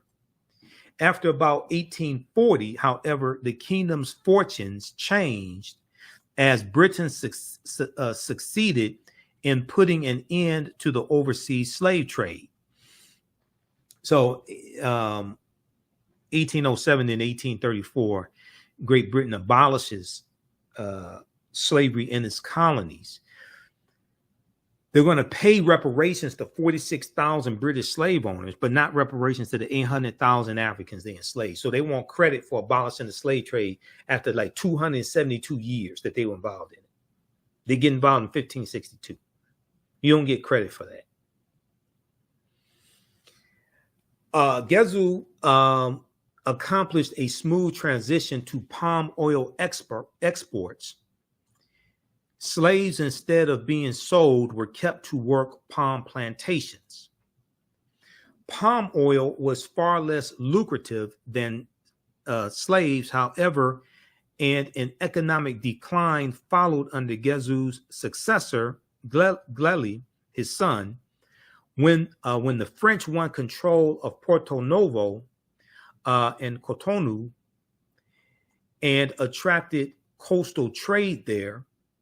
Commerce at Ouida collapsed after the ascension of Bahanzin, who served 1889 to 1894, because they're destroyed right around 1894, Dahomey.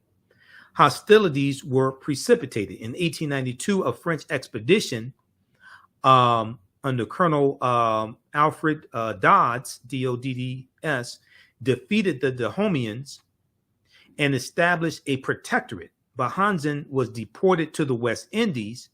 His former kingdom was absorbed into the French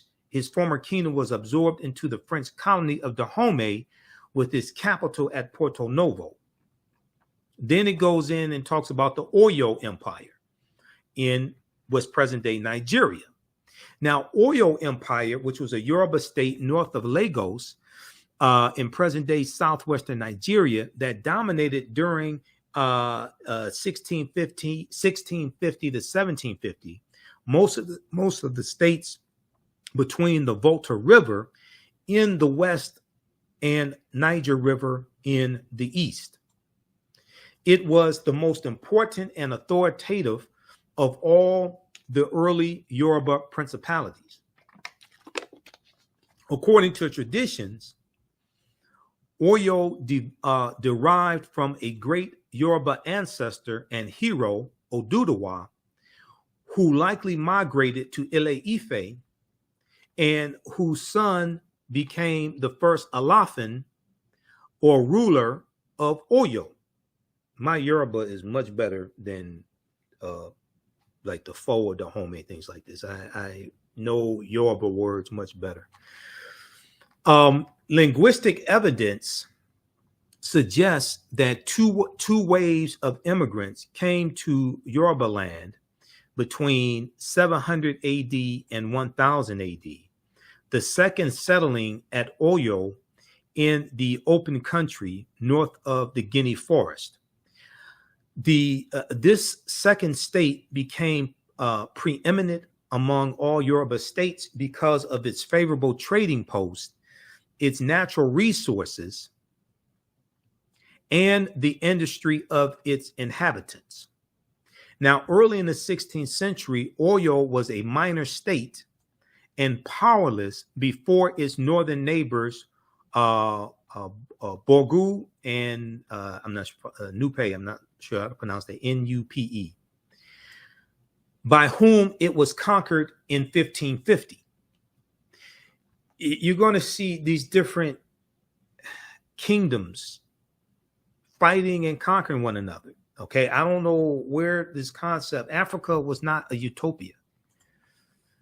Just as Europeans fought and killed one another for hundreds of years, and over 1,000 years,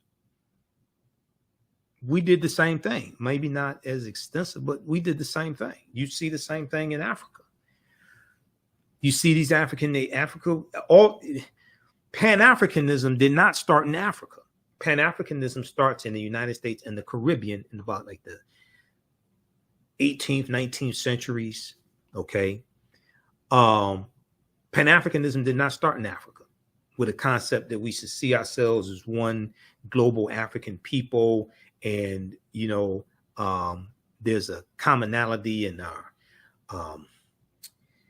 we may speak different languages, but there's, you know, commonality in cultures and different things like this. But we should be a united African people, regardless of who our colonizers were, different things like this, regardless of what language you speak. Pan-Africanism did not start on the continent of Africa.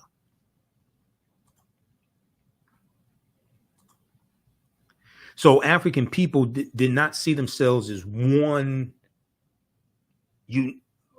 people. You had different ethnic groups: Hausa, Yoruba, Igbo. You have the Fo, Dahomey. You have, you know, Dogon, Mali, Burkina Faso. You have the Kikuyu or Jakuyu in Kenya, in East Africa. We didn't see ourselves all as one united people or anything like that.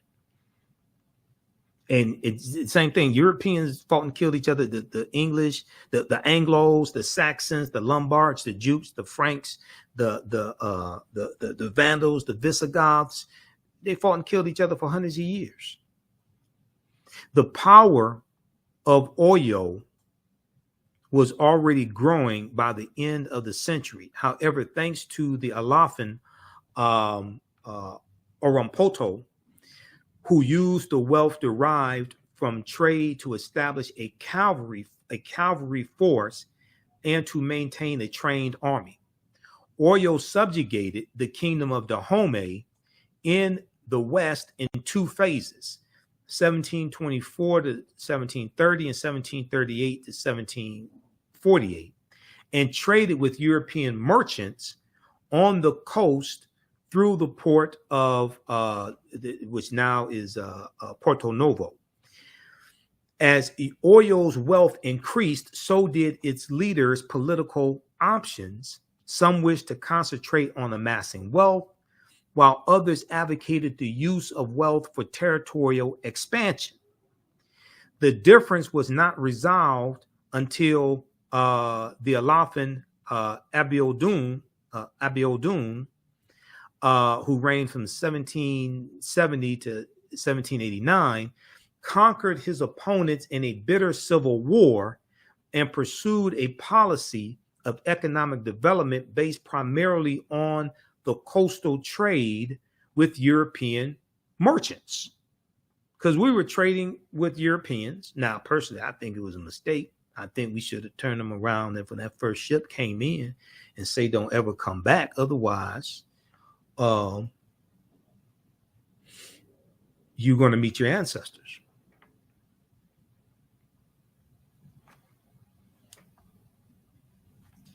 Abiodun's neglect of everything but the economy weakened the army and thus the means by which the central government maintained control. His successor, Alafin Awole, inherited local revolts and administration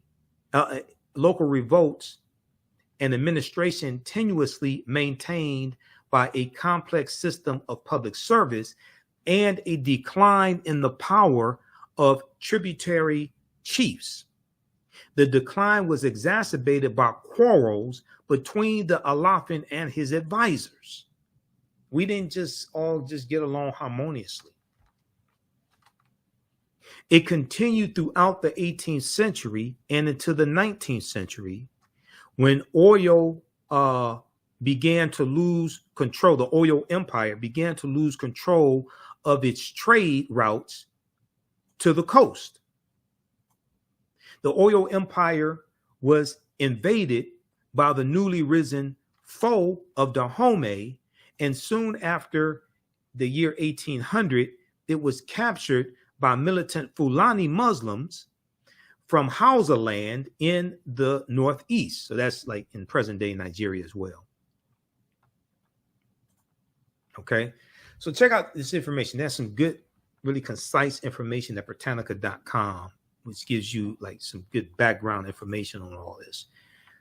Just like Europeans fought and killed each other, unfortunately, African people did the same thing. Now, I don't like to see Africans fighting and killing each other, whether it's the oil empire and Dahomey, whether it's Bloods and Crips, whether it's the Jabari tribe and the Panther clan and Black Panther. I don't like to see Africans killing each other. But just like all Asians fought and killed, and you had wars in China and different things like that. You had wars all throughout Europe. Same thing in Africa.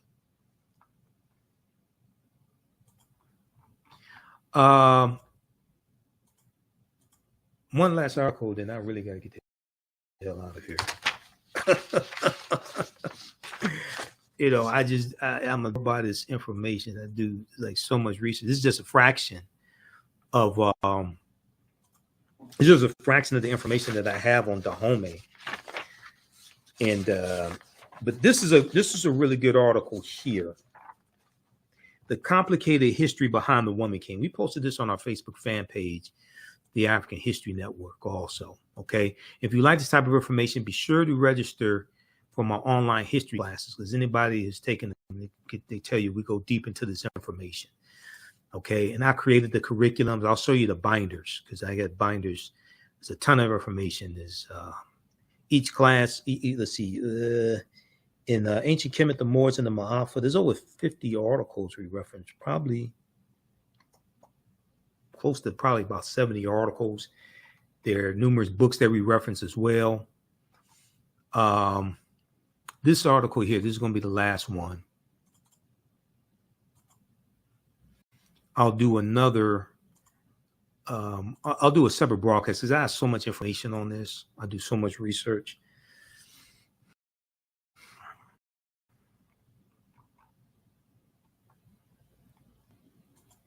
Where's this one here? The Complicated History of the Woman King. This is from Time Magazine, time.com. I think we have it here. Also, if you like, well, I'll pull up this article. If you like this type of information, you can support the African History Network. You definitely need your support. This helps us do the research, pay the bills, stay on the air. $, the AHN Show through Cash App. $, the AHN Show through Cash App. Also through PayPal, paypal.me/the AHN Show. And if you want to advertise with the African History Network, you can advertise with us as well. email me at AHNShow at TheAfricanHistoryNetwork.com, AHNShow at TheAfricanHistoryNetwork.com. Or you can go through our website, click on contact through our website. You can email us there through the website. Let me find this one here. This dealt with the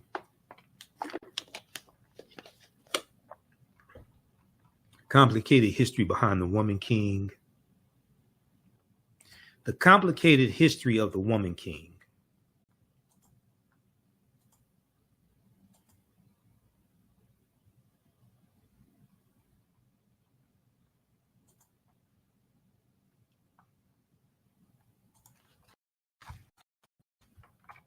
Let's see here. All right.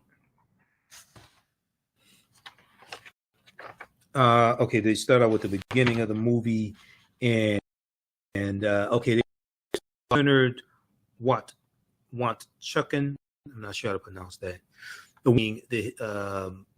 Woman King movie chronicles and triumphs of the trials and triumphs of the Ogoji and Dahomey, a region in present-day Benin.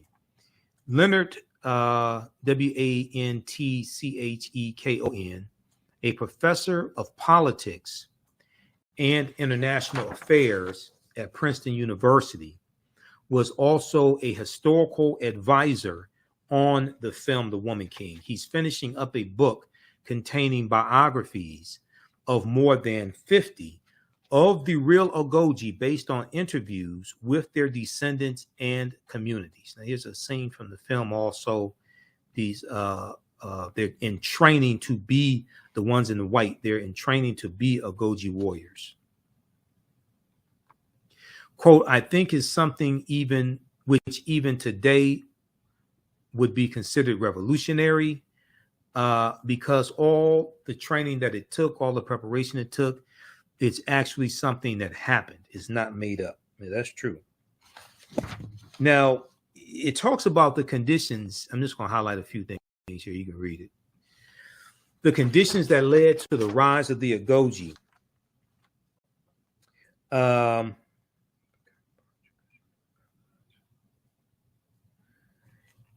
They lay out three key points regarding conditions that created the Ogoji. First, the actual origins of the Dahomey Amazons are cloudy, although the first recorded mention of them dates back to 1729, as I talked about earlier. One theory suggests that the Ogoji began as a dedicated group of elephant hunters. Wantchekon posits, though, that Queen Hangabe, the twin sister of King Akaba, planted the seed for the idea of the women warriors in the early 1700s. And it goes on and it talks about, okay. So it goes and it lays that out. So read the rest of that there. Okay. It also talks about the role slavery played in the Dahomey kingdom. But the Ogoji and the Dahomey are not without complexity. In The Woman King, Naniska, the general played by Viola Davis, experiences firsthand the horrors of slavery and works to convince King Gezo to stop participating in the slave trade, or at least to end the tributary status of the Dahomey to the Oyo Empire. But as the investigative journalist Nicole Hannah-Jones pointed out on Twitter before the movie came out, the Dahomey did derive some of their wealth from participating in the slave trade. Yeah, but she needs to do more research too, Nicole Hannah-Jones. She needs to do more research as well. That was one of the problems with the 1619 project also. We talked about that here on this show also. Because it was a lot of once again, read Fighting the Slave Trade by Sylvian Diop, because it goes deep into this. We have a real misunderstanding of this history. When the Woman King finally opens in 1823, the year Gezo finally freed Dahomey from his tributary status. Although the movie acknowledges that Dahomey participates in the slave trade at the time, Nanisca is resolved to completely end the film's involvement, a concern she brings directly to the king, who seems to agree, a milestone that did not actually happen until decades later. That's true. So when we went and looked at the real history from Britannica.com, we see that Gezo is going to end Dahomey's involvement in the slave trade decades later. It's not in 1823. A lot of times in these movies, you'll see, and TV shows, because it's the same things with Godfather of Harlem, you'll see timelines collapsed, okay?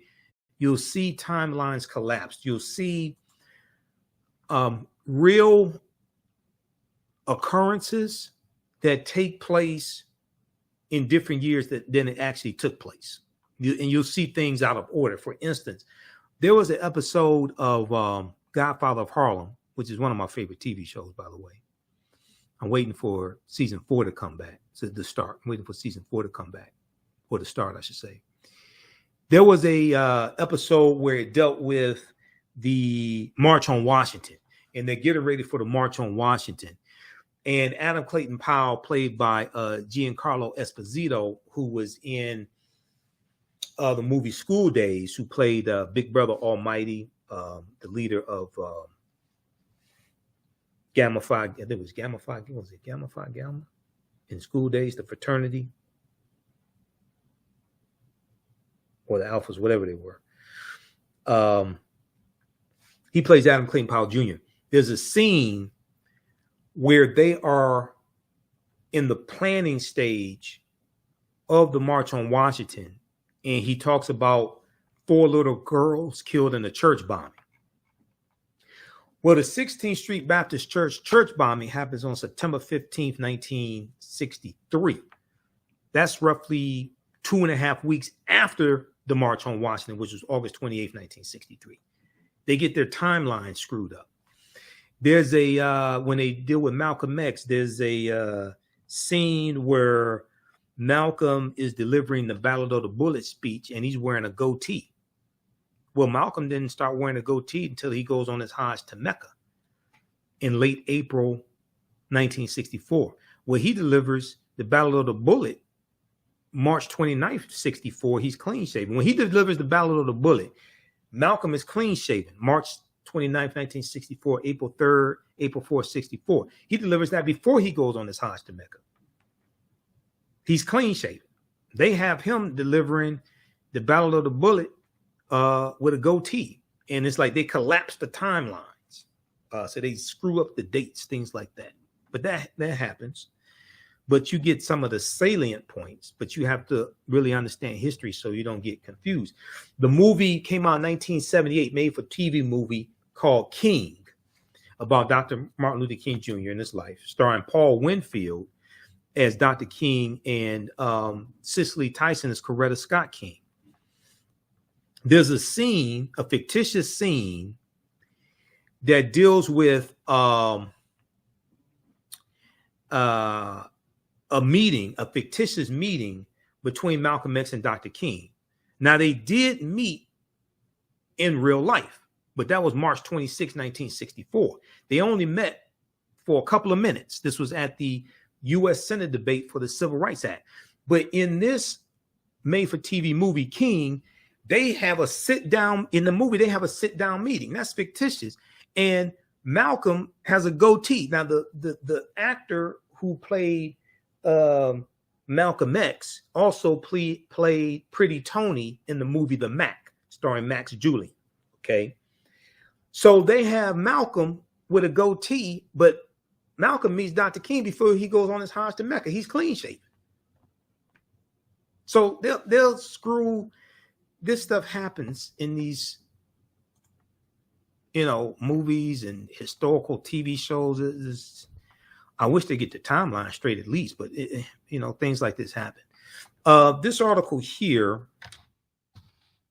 and then also I'm going to give you the link here so you can register for the online history classes that I teach, because we get deep into this. And this really helps support the African History Network as well, helps us keep doing what we do and stay afloat and pay the bills, etc. Dr. King met Malcolm X. There's a good article from one from biography.com, but also a good one from Washington by Deneen L. Brown. She writes some really good articles dealing with history for the Washington Post. Name of this article is Martin Luther King Jr. met Malcolm X just once. The photo still haunts us with what was lost. Now, why do you use Washington Post? Because I pay them each month. I have a subscription. There's a lot of news. There's a lot of news outlets that I have like monthly subscriptions with that I pay to access their information. So when you help support the African History Network, you help us to be able to pay for all these subscriptions. Because I pay National Geographic $25 a month. Britannica.com, I think it's $8.99. I just signed up for. Los Angeles Times is sending me a bill. I just paid Time Magazine. So January 14, 2018. Now, this is when Malcolm meets Dr. King. Malcolm is clean shaven. March 26, 1964. Here's the date right here. U.S. Senate debate for the Civil Rights Act. Malcolm tells Dr. King, I'm throwing myself into the heart of the civil rights struggle, because this is late in the same month that Malcolm officially separates from the Nation of Islam. Malcolm joins the civil rights movement when he leaves the Nation of Islam. Why that's not talked about more, I really don't understand. Because if you watch the documentary, Make It Plain, which is one of the best documentaries on Malcolm, and the documentaries on YouTube, Dr. John Henrik Clarke, one of our great Grandmaster Scholar Warriors, is in the documentary. It deals with a meeting that Malcolm had with the civil rights leaders, the big six civil rights leaders. When he leaves the Nation of Islam, they meet at Juanita Portier's house, who was Sidney Poitier's wife. I think it was Sidney Poitier's first wife. She was black wife. Okay, we're gonna leave that alone. Okay, but they meet at Juanita Portier's house. Is Malcolm there and other civil rights leaders? Dr. King could not attend, but he sent a surrogate. They met to put out on the table all their grievances so that they can work together. This is in the documentary. That's not talked about, because you have forces that want to keep us at odds with one another, just like there were forces that wanted to keep the oil empire to keep fighting Dahomey so they could provide Europeans with captives. You have forces that want to keep us fighting between the followers of Dr. King, the followers of the Honorable Elijah Muhammad, the followers of Marcus Garvey, the followers of Malcolm X, all this stuff. When we really should be one united African people. One aim, one destiny, understanding history. Because if we understand our history, our collective history, it'll cut down on a whole lot of confusion and arguments and all this simple Simon-ass nonsense that just benefits white supremacy, to keep us fighting and arguing with one another, divide and conquer strategies. But Malcolm tells Dr. King that he's throwing all of his effort into, I'm throwing myself into the heart of the civil rights struggle. King would say later, he is very articulate, but I totally disagree with many of his political and philosophical views, at least insofar as I understand where he now stands. But February 24th, 1966, who does Dr. King go meet with? Dr. King and Coretta Scott King go meet with the Honorable Elijah Muhammad at Elijah Muhammad's house in Chicago. The exchange will only last a minute, but the photo remains a haunting reminder of what was lost. They would never meet again before each was assassinated. First Malcolm, then Dr. King. They were trying to set up another meeting. Malcolm goes to Alabama, I think it's Selma, in like January 1965. Dr. King is in jail. Malcolm meets with Coretta Scott King. Why isn't that talked about? Because if we see that Malcolm could meet with Coretta and Malcolm wants to meet with Dr. King, and we see that Dr. King had a secret friendship with Muhammad Ali, and one is a Christian and one is a Muslim, and Malcolm, oh, this is one of the most important things. See, this is Pan-Africanism. Malcolm was calling for a unification of the civil rights leaders, even while he was still in the Nation of Islam. So the month before the March on Washington, July 31st, 1963, Malcolm sends a letter to the leading civil rights leaders, including Dr. King.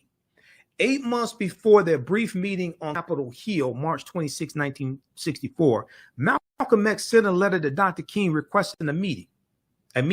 He sent them to the big six civil rights leaders, Dr. King and John Lewis and A. Philip Randolph and James Farmer of CORE. The return address was Muhammad's Mosque, number 7, 113 Lenox Avenue. Muhammad's Mosque, number 7, 113 Lenox Avenue, New York, New York. Malcolm X opened the letter with the greeting, "Dear Sir." He called for a united front against racial oppression in the country. When Malcolm was still in the Nation of Islam, Malcolm was calling for a unification of not just the civil rights leaders, but also their followers. Quote, "The present racial crisis in this country carries within it powerful destructive ingredients that soon may erupt into an uncontrollable explosion." Malcolm X wrote. The seriousness of this situation demands that immediate steps must be taken to solve this crucial problem by those who have genuine concern.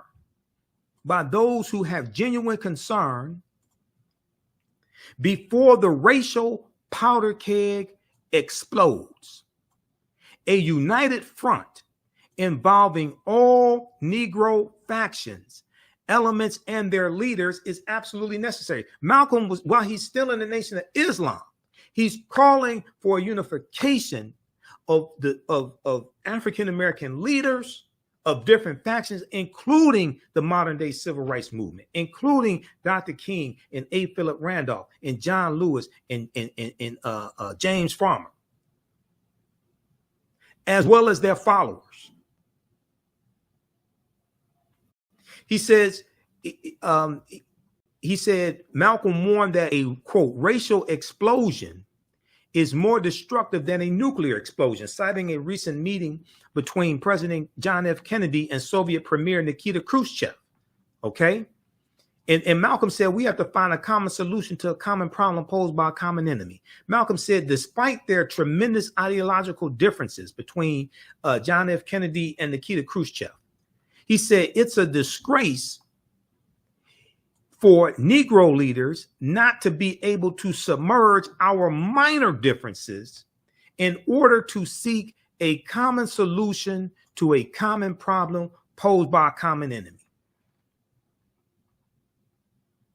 Malcolm invited Dr. King to a rally that August in 1963 in Harlem, New York, to analyze the race problem and a solution. Malcolm promised to moderate the meeting and guarantee courtesy for each speaker. Malcolm requested that if Dr. King could not attend, then to send a representative, closing the letter with an endearment, "Your brother Malcolm X." Dr. King declined the invitation and did not send a representative. According to the book Malcolm X and the Cross, The Nation of Islam, Malcolm X and Christianity by Louis A. DeCaro Jr. We know the March on Washington took place, the March for Jobs and Freedom. Malcolm attended the March on Washington, called it the Farce on Washington, but then Malcolm joins the Civil Rights Movement the next year. And when you read the Battle of the Bullet, read the entire speech. March 26, 1964. Malcolm is talking about infusing black nationalism into the modern day civil rights movement to radicalize the civil rights movement. Okay, read the rest of this here because I got to get the hell out of here. Okay. Martin Luther King Jr. met Malcolm X just once. The photo still haunts us with what was lost. Check that out. Here are some of, I made notes from me seeing the film today, The Woman King, very briefly, because we're going to do a series of broadcasts dealing with this.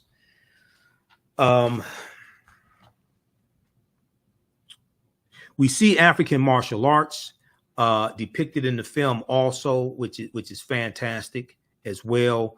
We see them using weapons. We see hand-to-hand combat. We know that martial arts originates in Africa. And we've had Ahati Kalindi Iyi on the show a number of times. He passed away a couple of years ago. He was one of my friends and the master of the African martial arts, Ahati Kalindi Iyi.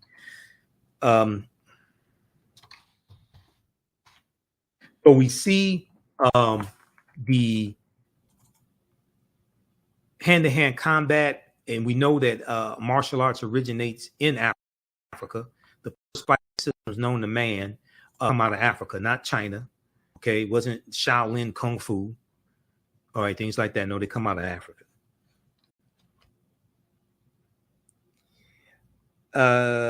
Okay. So King Gezo was problematic when you study the real history of him. He's problematic.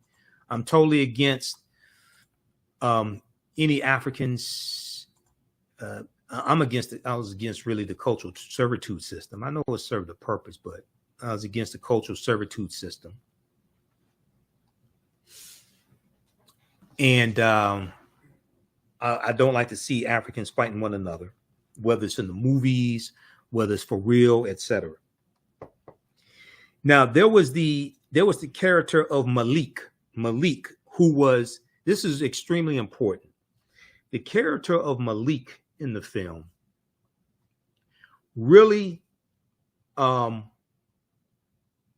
his character did not exist, but he's probably a composite character. The reason why is he was half Dahomeyan and he was half white. His mother was from Dahomey. His mother was sold as a slave in, I think, Brazil. It ended up in Brazil, okay? He's a free person.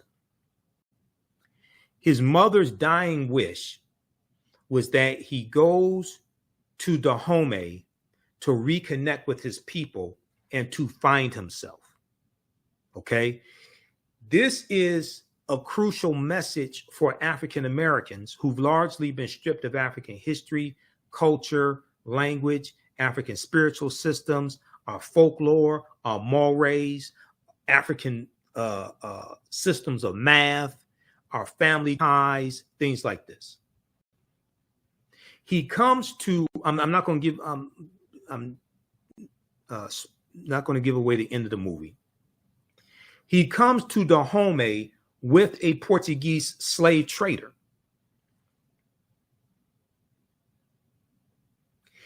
He reconnects basically with Dahomey and his people to a certain extent to find himself.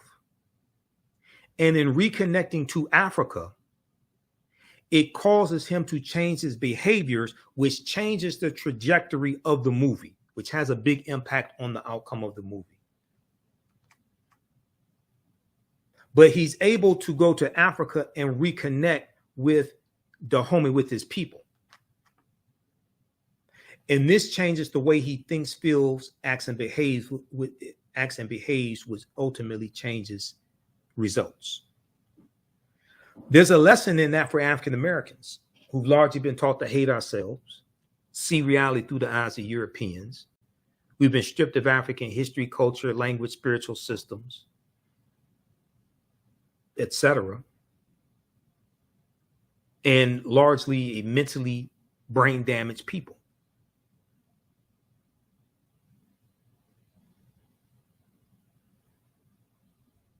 There's a lesson in there when we look at Malik. And those who saw the movie, you know what I'm talking about. Then we see at the end of the movie, King Gezo, played by John Boyega, probably did not say this in real life, but it's important at the end of the movie. One of the things movies do that have a historical foundation, they don't just reflect what happened historically to varying degrees with a lot of license, a lot of liberties and creative licenses and things like this. They also have messages that relate to us in present day to shape the way we think, feel, act, and behave in present day, to inspire us to do better, to do more, to reach higher heights. He says something to the effect of African people should be united and stop fighting amongst ourselves, stop fighting each other. Good chance he didn't say that for real, but it's important for us to see that in the movie, because that relates to today. It is true. And it's true throughout our history.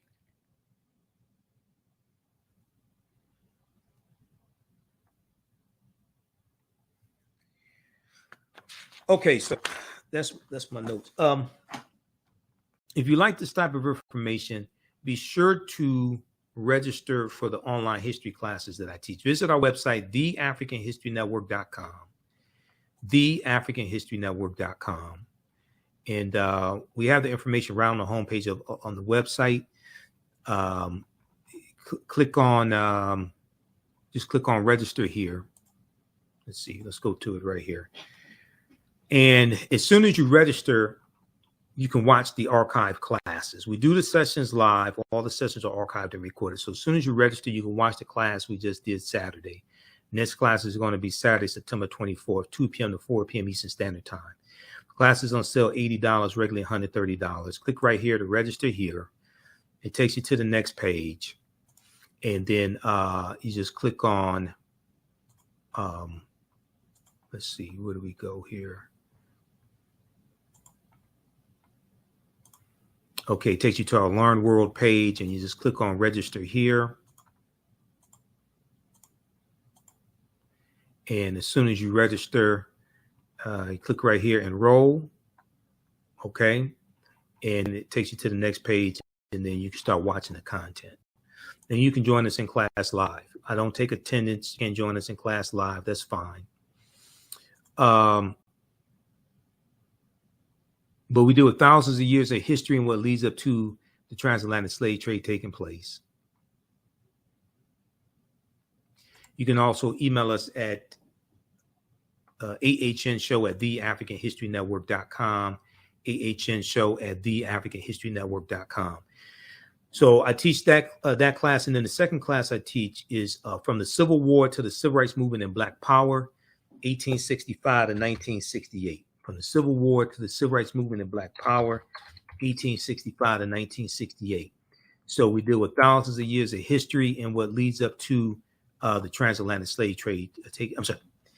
We deal with, we start in 1803 with the Louisiana Purchase and the Haitian Revolution, because those two events are related. And we deal with history chronologically leading up to the Civil War and Reconstruction, 1861, 1865, Jim Crow era, World War II, World War I, World War II, Great Migration, Civil Rights Movement, Black Power Movement. Okay, so we go through our history chronologically. Each class we go through and analyze approximately a 20-year, 25-year period of history. Okay, that is from the Civil War to the Civil Rights Movement and Black Power, 1865 to 1968, and that's at our website also, TheAfricanHistoryNetwork.com. So we have the information for the classes. You can register for the bundle pack here of courses also. Okay. You get both classes for $130. That's over a $300 value because there's some bonus content you're going to get from me as well. And if you've taken any of my online classes in the past, email me as well. You can email us through the website. Just click on Contact the African History Network. You get a 50% discount if you've taken any of our online classes in the past. There is we have to put this on a homepage at the website, but if you go to shop, our DVD lectures are there, my DVD lectures. Basically, we have a new bundle pack, 15 DVD bundle pack, African History Awakens the African Mind from Mental Death. This is a 15 DVD bundle pack. You get 15 of my lectures. They're on sale $100. It includes 3 of my lectures dealing with the film Black Panther also. So that's at our website, TheAHNShow.com, and just click on shop.